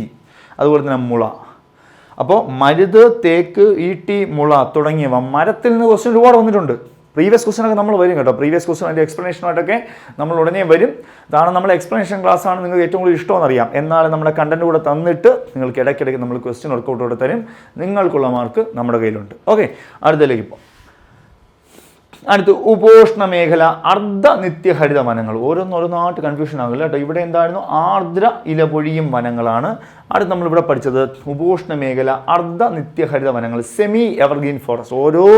ഓരോ വാക്കിനും വ്യത്യാസമുണ്ട്. അടുത്തേക്ക് നോക്കിയടാ. മഴക്കാടുകളെ അപേക്ഷിച്ച്, നേരത്തെ ഉള്ളതാണ് മഴക്കാടുകളെ അപേക്ഷിച്ച് ശരാശരി വർഷപാതവും നനവും കുറഞ്ഞ പ്രദേശങ്ങളിലാണ് ഇത്തരം വനം. അപ്പം നനവ് കുറഞ്ഞൊരു പ്രദേശമാണ് ഇത്. നേരത്തെ നമ്മൾ മഴക്കാടുകളെന്ന് പഠിച്ചു, ഇവിടെ നനവ് കുറഞ്ഞ പ്രദേശമാണെന്ന് പറയുന്നു. കണ്ടോ, വറ്റാത്ത നീരുറവുകൾ ഈ വനമേഖലയുടെ പ്രത്യേകതയാണ്. വറ്റാത്ത നീരുറവയൊക്കെ ഉണ്ട് അവിടെ. പക്ഷേ ഇതെന്താണ്, അവിടെ നനവ് കുറഞ്ഞ പ്രദേശങ്ങളിലാണ് ഇത് കാണപ്പെടുന്നത്. ഇവിടെ പഠിക്കുക എന്താണ്, ഉപോഷ്ണ മേഖല അർദ്ധനിത്യഹരിത വനങ്ങൾ അല്ലെങ്കിൽ സെമി എവർഗ്രീൻ ഫോറസ്റ്റ്സ്. മനസ്സിലായല്ലോ? 3 നമ്മൾ പഠിച്ചു, കൺഫ്യൂഷൻ ആകണ്ട. ദാ പഠിച്ചു, ഉഷ്ണമേഖല ആർദ്ര നിത്യഹരിത വനങ്ങൾ വെറ്റ് എവർഗ്രീൻ ഫോറസ്റ്റ് എന്ന് പറഞ്ഞു. രണ്ടാമത്തെ പറഞ്ഞു ഉപോഷ്ണ ആർദ്ര ഇലപൊഴിയും വനങ്ങൾ എന്ന് പഠിച്ചു. അതിനെ നമ്മൾ എന്ത് പറയുന്നു, ഇതാണ്ടോ ഇലപൊഴിയും വനങ്ങളാണ് ഇവിടെ കാണുന്നതെന്ന് പറഞ്ഞു. മൺസൂൺ വനങ്ങൾ എന്ന് പറയുന്നു. ഇതൊക്കെ ഇവിടെ പഠിച്ചതാണ്. അതുപോലെ മഴക്കാടുകളെ അപേക്ഷിച്ച് ശരാശരി നനവ് കുറഞ്ഞ സ്ഥലമാണെന്ന് പറഞ്ഞു. അതുപോലെ വറ്റാത്ത നീരുറവുകൾ ഇവിടുത്തെ പ്രത്യേകതയാണെന്നും പറഞ്ഞു. അടുത്തൊരെണ്ണമാണ് ഉപോഷ്ണ മേഖല ഗിരിവനങ്ങൾ. കണ്ടോ, ഉപോഷ്ണ മേഖല ഗിരിവനങ്ങൾ. അപ്പോൾ മോണ്ടെയിൻ സബ് ട്രോപ്പിക്കൽ ഫോറസ്റ്റ്. ഇനി ഉപോഷ്ണ മേഖല ഗിരിവനങ്ങൾ കാണപ്പെടുന്ന കേരളത്തിലെ സ്ഥലങ്ങൾ നെല്ലിയാമ്പതി, മൂന്നാർ, നിലമ്പൂർ, തെന്മല, അഗസ്ത്യമല. അപ്പോൾ ഉപോഷ്ണ മേഖല ഗിരിവനങ്ങൾ കാണപ്പെടുന്ന കേരളത്തിലെ സ്ഥലങ്ങൾ എവിടെയൊക്കെയാണ്? 1 നെല്ലിയാമ്പതി, 2 മൂന്നാർ, 3 നിലമ്പൂർ, 4 തെന്മല, 5 അഗസ്ത്യമല. സെറ്റാണോ? എഴുതി വെച്ച് പടി, സമയമുണ്ട്. നാളെയല്ല പരീക്ഷ, അതുകൊണ്ട് തന്നെ സമയമുണ്ട്. 1 മാർക്ക് പോലും കളയാതെ നമ്മൾ നേടിയെടുക്കും. അതിന് ഫുൾ പഠിച്ചേ പറ്റുള്ളൂ. തിയറിയാണ്, വേറെ ഇവിടെ പ്രോബ്ലം ഒന്നും ഇല്ല ചെയ്യാനായിട്ട്. തിയറി പറഞ്ഞു പോവുകയുള്ളൂ. തിയറി കണ്ട് ബോറടിച്ച് ഓടിയിട്ട് കാര്യമില്ല, എഴുതി വെച്ച് പഠിക്കുക. അടുത്തിലേക്ക് വരുന്നു മിത ശീതോഷ്ണ മേഖല ആർദ്രഗിരി വനങ്ങൾ. കണ്ടോ, അടുത്ത ഓരോ പേരുകളുണ്ടോ? മോണ്ടെയിൻ സബ് ട്രോപ്പിക്കൽ വെസ്റ്റ് ഫോറസ്റ്റ് ആണ്. അപ്പോൾ മിത ശീതോഷ്ണ മേഖല ആർദ്രഗിരി വനങ്ങൾ ഏതൊക്കെയാണ്? മൂന്നാർ, ഇരവികുളം മേഖലയിലെ ഉയരം കൂടിയ കുന്നുകളിൽ കാണപ്പെടുന്ന വനങ്ങൾ. അപ്പോൾ തെറ്റരുത്. ഇവിടെ പറഞ്ഞ എന്താടാ, ഉപോഷ്ണ മേഖല ഗിരിവനങ്ങൾ പഠിച്ചു. ഇനി അടുത്തതിൽ പോകുന്നത് എന്താണ്? മിത ശീതോഷ്ണ മേഖല ആർദ്രഗിരി വനങ്ങളാണ്. ഇത് എവിടെയൊക്കെ കാണപ്പെടുന്നേടാ? മൂന്നാർ, ഇരവികുളം മേഖലയിലെ ഉയരം കൂടിയ കുന്നുകളിൽ കാണപ്പെടുന്ന വനങ്ങൾ. ഇതിന്നൊരു മാർക്ക് ഉറപ്പാണ്. ഇവിടെ നിന്ന് കേരളത്തിലെ വനങ്ങളിൽ നിന്നൊരു മാർക്ക് ഉറപ്പാണ്. ഇത് കൃത്യമായിട്ട് പഠിച്ചേ മതിയാവൂ. അവിടെ കണ്ടോ, അതാണ് ഇവിടെ പറഞ്ഞ മിതശീതോഷ്ണ മേഖല ആർദ്രഗിരി വനങ്ങൾ. അതെന്തൊക്കെയാണ്? പൊക്കം കുറഞ്ഞ മരങ്ങൾ നിറഞ്ഞു വളരുന്ന ചോലക്കാടുകൾ, വിസ്തൃതമായ പുൽമേടുകൾ എന്നിവ ഈ മേഖലയുടെ ഒരു പ്രത്യേകതയാണ്. അപ്പോൾ എന്താണ്? പൊക്കം കുറഞ്ഞ മരങ്ങൾ. അവിടെ ഒരു ചോദ്യം ചോദിക്കാം, ഈ പൊക്കം കുറഞ്ഞ മരങ്ങൾ കാണപ്പെടുന്നത് എവിടെയെന്ന് ചോദിച്ചാൽ എവിടെയാണ്? അത് മിതശീതോഷ്ണ മേഖല ആർദ്രഗിരി വനങ്ങൾ. ഇത് നിങ്ങൾ വേറെ ഒന്നും ചെയ്യാനില്ല, ഓരോ ദിവസവും ഓരോന്ന് വെച്ച് പഠിക്കുക. സമയമുണ്ട്, നമ്മുടെ കൂടെ തുടങ്ങിക്കോ. എക്സാം ഡേറ്റ് ആയില്ല എന്ന് പറഞ്ഞ് പേടിക്കേണ്ട, തുടങ്ങിക്കോളൂ. ഓക്കെ, അടുത്തതിലേക്ക് പോകാം നമുക്ക്. ചന്ദനക്കാടുകൾ. ചന്ദനക്കാടുകൾ ഇപ്പോൾ അല്ലേ? എന്താണ് ചന്ദനക്കാടുകൾ? Sandal forest. തമിഴ്നാടിനോടും കർണാടകയോടും ചേർന്ന് കിടക്കുന്ന കേരളത്തിലെ അതിർത്തി വനങ്ങളിൽ കാണപ്പെടുന്ന വരണ്ട ഇലപൊഴിയും കാടുകളാണ് ഏത്? ചന്ദനക്കാടുകൾ. ശുഷ്ക എന്ന് പറയും, വരണ്ട അല്ലെങ്കിൽ ചുളുങ്ങിയത്. ഓക്കെ, അപ്പോൾ തമിഴ്നാടിനോടും കർണാടകയോടും ചേർന്ന് കിടക്കുന്ന കേരളത്തിലെ അതിർത്തി വനങ്ങളിൽ കാണപ്പെടുന്ന വരണ്ട ഇലപൊഴിയും കാടുകളാണ് ചന്ദനക്കാടുകൾ. ഇവിടെ കാണുന്ന മരം ഏത് തന്നെയാണ്? ചന്ദനം. അതുകൊണ്ടാണല്ലോ പേര് ചന്ദനക്കാടുകൾ, സാൻഡൽ ഫോറസ്റ്റ് എന്ന് പറയും. ഓക്കെ, അതുപോലെ തന്നെ വരണ്ട ഇലപൊഴിയും കാടുകൾ ഓരോന്നോരോന്നായിട്ട് വരികയാണ് അല്ലേ? വരണ്ട ഇലപൊഴിയും കാടുകൾ എന്തൊക്കെയാണ്? കേരളത്തിൻ്റെ ആകെ വനവിസ്തൃതിയുടെ 1% മാത്രമേ ഇതുള്ളൂ. അപ്പോൾ കേരളത്തിൻ്റെ ആകെ വനവിസ്തൃതി എത്ര നമ്മൾ പഠിച്ചു? അതിൽ ആകെ 1% മാത്രമേ ഇതുള്ളൂ എന്ന് പറഞ്ഞാൽ മഴ വളരെ കുറവുള്ള പ്രദേശങ്ങളിൽ കാണുന്നു. മഴ വളരെ കുറവുള്ള പ്രദേശങ്ങളിലാണ് ഇത് കാണപ്പെടുന്നത്. വരണ്ടയല്ലേ? അവിടെ മഴയില്ല. പശ്ചിമഘട്ടത്തിൻ്റെ കിഴക്കേ ചെരുവിൽ എന്താണ് ഇത്തരം കാടുകളുണ്ട്? ചോദിക്കാം. അവിടെ ഒരു ചോദ്യം വരാം, എന്താണ്? പശ്ചിമഘട്ടത്തിൻ്റെ കിഴക്കേ ചെരുവിൽ കാണപ്പെടുന്ന കാടുകൾ, വനങ്ങൾ ഏതൊക്കെയെന്ന് ചോദിച്ചാൽ വരണ്ട ഇലപൊഴിയും കാടുകൾ. ഇതൊക്കെയാണ് ക്വസ്റ്റ്യൻ. നമ്മൾ ഈ പറഞ്ഞ സ്റ്റേറ്റ്മെൻറ്റാണ് ക്വസ്റ്റ്യൻ. ഒന്നുകൂടെ പറയാം, കേരളത്തിൻ്റെ ആകെ വനവിസ്തൃതിയുടെ 1% മാത്രമേ കാണൂ. സ്റ്റേറ്റ്മെൻറ്റായിട്ട് തരും. താഴെ തന്നിരിക്കുന്ന പ്രസ്താവനകൾ പരിശോധിക്കുക. വരണ്ട ഇലപൊഴിയും കാടുകളുമായി ബന്ധപ്പെട്ട പ്രസ്താവന പരിശോധിക്കുക. അതിലൊന്ന്. അതുപോലെ മഴ വളരെ കുറവുള്ള ഒരെണ്ണമാണ്. അതുപോലെ തന്നെ എവിടെ കാണുന്നു? പശ്ചിമഘട്ടത്തിലെ കിഴക്കേ ചെരുവിലാണ് ഇത്തരം വനങ്ങളുള്ളത് എന്നിവിടെ പഠിക്കുക. അപ്പോൾ ഇതാണ് ഇവിടെ പഠിക്കേണ്ടത്, വരണ്ട ഇലപൊഴിയും കാടുകൾ. ഇത്രയും നിങ്ങൾക്ക് മനസ്സിലായെന്ന് വിശ്വസിക്കുന്നു. ഓക്കെ, അടുത്തൊരു വളരെ ഇമ്പോർട്ടൻ്റ് ആയ പോർഷനാണ്, ഒരു GK പോർഷൻ. എല്ലാം GK ആണല്ലോ, ഇതിലുള്ള മുഴുവൻ GK ആണ്. വേറൊരു കാര്യം നിങ്ങൾ ശ്രദ്ധിക്കണം ഏട്ടാ, ഇന്നത്തെ ഈ ക്ലാസ് കൊണ്ട് നിങ്ങൾക്ക് ഒരുപാട് മറ്റുള്ള GK പോർഷൻ കൂടി ഇവിടെ കിട്ടുകയാണ്. ജോഗ്രഫിയിൽ നിന്നും ബയോളജിയിൽ നിന്ന് തുടങ്ങിയ ക്വസ്റ്റ്യനുകളും നിലവിൽ വന്ന GK ക്വസ്റ്റ്യനുകളും അളവുകളൊക്കെ നമ്മൾ ഇതിൻ്റെ കൂടെ പഠിക്കുകയാണ്. ലേറ്റസ്റ്റ് അപ്ഡേഷനാണ്. ഓക്കെ, അപ്പോൾ അതിൽ നോക്കുക, വനവിസ്തൃതി കൂടുതലുള്ള കേരളത്തിലെ ജില്ല ഇടുക്കി. അപ്പോൾ ആദ്യത്തെ പോയിന്റ് എന്താണ്? വനവിസ്തൃതി കൂടുതലുള്ള കേരളത്തിലെ ജില്ല ഇടുക്കി. 3211 square kilometre. പഠിച്ചല്ലോ. ഒന്നുകൂടെ പറ. വനവിസ്തൃതി കൂടുതലുള്ള കേരളത്തിലെ ജില്ല ഇടുക്കി. സെറ്റാണ്. സെറ്റ്. രണ്ടാമത്തെ പോയിന്റ്, വനവിസ്തൃതിയിൽ 2ാം സ്ഥാനം മലപ്പുറവും 3ാം സ്ഥാനം പാലക്കാടുമാണ്. അപ്പോൾ ഇടുക്കി, മലപ്പുറം, പാലക്കാട്. IMP എന്ന് പഠിച്ചാൽ മതി. IMP അല്ലെ, ഇമ്പോർട്ടൻ്റ് ആണ്. IMP ഇമ്പോർട്ടൻ്റ് ആണ്. വനം ഇമ്പോർട്ടൻ്റ് ആണെന്ന് പഠിച്ചു നോക്കിയത്. IMP ക്ലിയർ അല്ലേ? അങ്ങനെ ഓർമ്മിച്ച് നോക്കിയേ. അതുപോലെ തന്നെ വനവിസ്തൃതി ഏറ്റവും കുറവുള്ള ജില്ല ആലപ്പുഴ. അപ്പോൾ ഫോറസ്റ്റ് ഒക്കെ അപ്ലൈ ചെയ്യുമ്പോൾ ഈ രീതിയിൽ അപ്ലൈ ചെയ്യുക കേട്ടോ. വനവിസ്തൃതിയാണ് പറഞ്ഞത്. അതുപോലെ ശതമാനാടിസ്ഥാനത്തിൽ കൂടുതൽ വനവിസ്തൃതിയുള്ള ജില്ല കോഴിക്കോടാണ്. ഇനി പേഴ്സൻറ്റേജ് അവിടുത്തെ വലിപ്പം അനുസരിച്ച്. അപ്പോൾ ശതമാനാടിസ്ഥാനത്തിൽ കൂടുതൽ വനവിസ്തൃതിയുള്ള ജില്ല കോഴിക്കോടാണ്. 80.26%. കേരളത്തിലെ തദ്ദേശീയ സസ്യങ്ങൾക്ക് ഉദാഹരണങ്ങൾ ഏതൊക്കെയാണ് നമുക്കറിയാം. ഏതൊക്കെയാണ്? തെങ്ങ്, ചക്ക, ആഞ്ഞിലി, തേക്ക്, മരുതി, അതുപോലെ എന്താണ്, കണിക്കൊന്ന തുടങ്ങി. അപ്പോൾ ഇവിടെ ഒരു ക്വസ്റ്റ്യൻ ചോദിച്ചിട്ടുണ്ട്. എന്താണെന്ന് അറിയാമോ? താഴെ തന്നെ ഞാൻ വേണമെങ്കിൽ അടുത്ത ക്ലാസ്സുകളിൽ നമ്മൾ പ്രീവിയസ് ക്വസ്റ്റ്യൻ എടുക്കുമ്പോൾ ഒരു ക്വസ്റ്റ്യൻ എടുത്തതാണ്. ഏത് ക്വസ്റ്റ്യൻ പേപ്പറിലെന്നും പറഞ്ഞുതരാം. താഴെ തന്നിരിക്കുന്നതിൽ വിദേശ സസ്യങ്ങളിൽ പെടാത്തത് ഏതെന്ന് ചോദിച്ചിട്ടുണ്ട്. അതിൻ്റെ ആൻസർ ആഞ്ഞിലിയായിരുന്നു. അപ്പോൾ നമ്മൾ എന്തുകൊണ്ട് ഇത് പഠിക്കുന്നത് ചോദിച്ചാൽ ഇതൊക്കെ ചിലപ്പോൾ ആവശ്യം വരും. നമ്മുടെ ഈ നാട്ടിൻ പ്രദേശത്ത് കാണുന്ന മരങ്ങളൊക്കെ നമുക്കറിയില്ലേ. അപ്പോൾ ഒന്ന് നടക്കുമ്പോൾ മൊബൈലൊക്കെ മാറ്റി വെച്ചിട്ട് നമ്മളൊന്ന് പ്രകൃതിയുമായിട്ട് നോക്കിയൊക്കെ നടക്കണം. എന്തൊക്കെ മരങ്ങൾ നമ്മുടെ ചുറ്റുമുണ്ട്. ചിലപ്പോൾ നമ്മുടെ ഒരു മാർക്കായിരിക്കാം. ഇതൊക്കെ നമുക്കറിയാവുന്ന മരങ്ങളല്ലേ. തെങ്ങും ചക്കയും അല്ലേ, പ്ലാവാണ്. ചക്ക എന്നല്ല, പ്ലാവാണ്. തെങ്ങ്, പ്ലാവ്, ആഞ്ഞിലി അല്ലേ, തേക്ക് തുടങ്ങിയവയൊക്കെയാണ്. അതുപോലെ കേരളത്തിൽ പ്രകൃതിയാ തന്നെ വളരുന്ന ചന്ദന മരങ്ങൾ കാണപ്പെടുന്ന മറയൂർ, ഇടുക്കി വളരെ പ്രധാനമാണ്. കേരളത്തിൽ നാച്ചുറലി കണ്ടോ പ്രകൃതിയാ തന്നെ വളരുന്ന ചന്ദന മരങ്ങൾ കാണപ്പെടുന്ന എവിടെയാണ്ട മറയൂരാണ്. അത് ഇടുക്കിയാണ്, മറയൂർ. അതുപോലെ തന്നെ കേരളത്തിലെ ഏറ്റവും കൂടുതൽ കണ്ടൽ കാടുകളുള്ള ജില്ല കണ്ണൂരുമാണ്. അത് നമ്മൾ ഒരുപാട് GK പഠിച്ചിട്ടുള്ളത് കണ്ണൂരാണ്. ഇനി റിസർവ് വനത്തെക്കുറിച്ചാണ്. റിസർവ് വനം, അതായത് കേരളത്തിലെ ആദ്യ റിസർവ് വനമാണ് കോന്നി. പത്തനംതിട്ടയാണ്. കേരളത്തിലെ ആദ്യ റിസർവ് വനം കോന്നി എന്നറിയുക. അതുപോലെ തന്നെ കോന്നി വനമേഖലയെ കേരളത്തിലെ ആദ്യത്തെ റിസർവ് വനമായി പ്രഖ്യാപിച്ച വർഷം 1888. കോന്നി വനമേഖലയെ റിസർവ് വനമായി പ്രഖ്യാപിച്ചപ്പോഴാണ് 1888. അതുപോലെ തന്നെ കേരളത്തിൽ റിസർവ് വനം കൂടുതലുള്ള ജില്ല പത്തനംതിട്ട തന്നെയാണ്. അപ്പോൾ ഇവിടെ 3 പോയിന്റ് പഠിച്ചേടാ. റിസർവ് വനത്തെക്കുറിച്ച് പറയുമ്പോൾ ഒന്നാമത്തെ പോയിന്റ് കേരളത്തിലെ ആദ്യത്തെ റിസർവ് വനം കോന്നി. രണ്ടാമത്തെ പോയിന്റ് കോന്നി വനമേഖലയെ കേരളത്തിലെ ആദ്യത്തെ റിസർവ് വനമായി പ്രഖ്യാപിച്ച വർഷം 1888.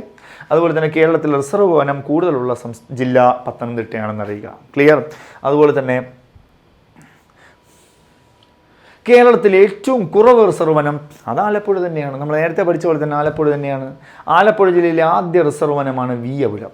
അപ്പോൾ കുറവാണ്, പക്ഷേ അവിടുത്തെ എന്താണ് ആദ്യ റിസർവ് വനം വീയപുരം, ഹരിപ്പാടിലെ വീയപുരമാണ്. അതുപോലെ തന്നെ രാജവെമ്പാലയുടെ ആവാസ വ്യവസ്ഥയ്ക്ക് അനുയോജ്യമായ പൂയംകുട്ടി വനം സ്ഥിതി ചെയ്യുന്ന ജില്ല എറണാകുളമാണ്. നമ്മൾ നേരത്തെ പഠിച്ചിരുന്നു സൈലന്റ് വാലിയോടൊപ്പം പൂയംകുട്ടി എന്ന്. ഓർമ്മയുണ്ടോ? അപ്പോൾ രാജവെമ്പാലയുടെ ക്വസ്റ്റ്യൻ ചോദിക്കാം. രാജവെമ്പാലയുടെ ആവാസ വ്യവസ്ഥയ്ക്ക് അനുയോജ്യമായ പൂയംകുട്ടി വനം സ്ഥിതി ചെയ്യുന്ന ജില്ല എവിടെയാണ്? അത് എറണാകുളമാണ്. അത് സെറ്റാണ്, എറണാകുളമാണ്. ഓക്കെ, അടുത്തത് നമുക്ക് പോവാം. വനം ഡിവിഷനാണ്. ഇനി വനം ഡിവിഷൻ. കേരളത്തിലെ വനം ഡിവിഷനുകളുടെ എണ്ണം 36. കേരളത്തിലെ വനം ഡിവിഷനുകളുടെ എണ്ണം എത്രയാണ്ട? 36 അറിയുക. കേരളത്തിലെ വിസ്തൃതി കൂടിയ വനം ഡിവിഷനാണ് റാന്നി. അപ്പം നേരത്തെ നമ്മൾ പഠിച്ചുണ്ടോ, ഇവിടെ കണ്ടോ കോന്നി. അപ്പോൾ കേരളത്തിലെ ആദ്യ റിസർവ് വനം കോന്നിയാണ്. ഫുൾ പത്തനംതിട്ടയിലായിരുന്നു, കോന്നിയാണ്. അടുത്തത് ഇവിടെ കണ്ടോ, കേരളത്തിലെ വനം ഡിവിഷനുകൾ 36. കേരളത്തിലെ വിസ്തൃതി കൂടിയ വനം ഡിവിഷൻ റാന്നി എന്നറിയുക. വിസ്തൃതി കുറഞ്ഞതോ? അത് ആറളം. അപ്പോൾ വിസ്തൃതി കുറഞ്ഞ വനം ഡിവിഷനാണ് ആറളം എന്നറിയുക.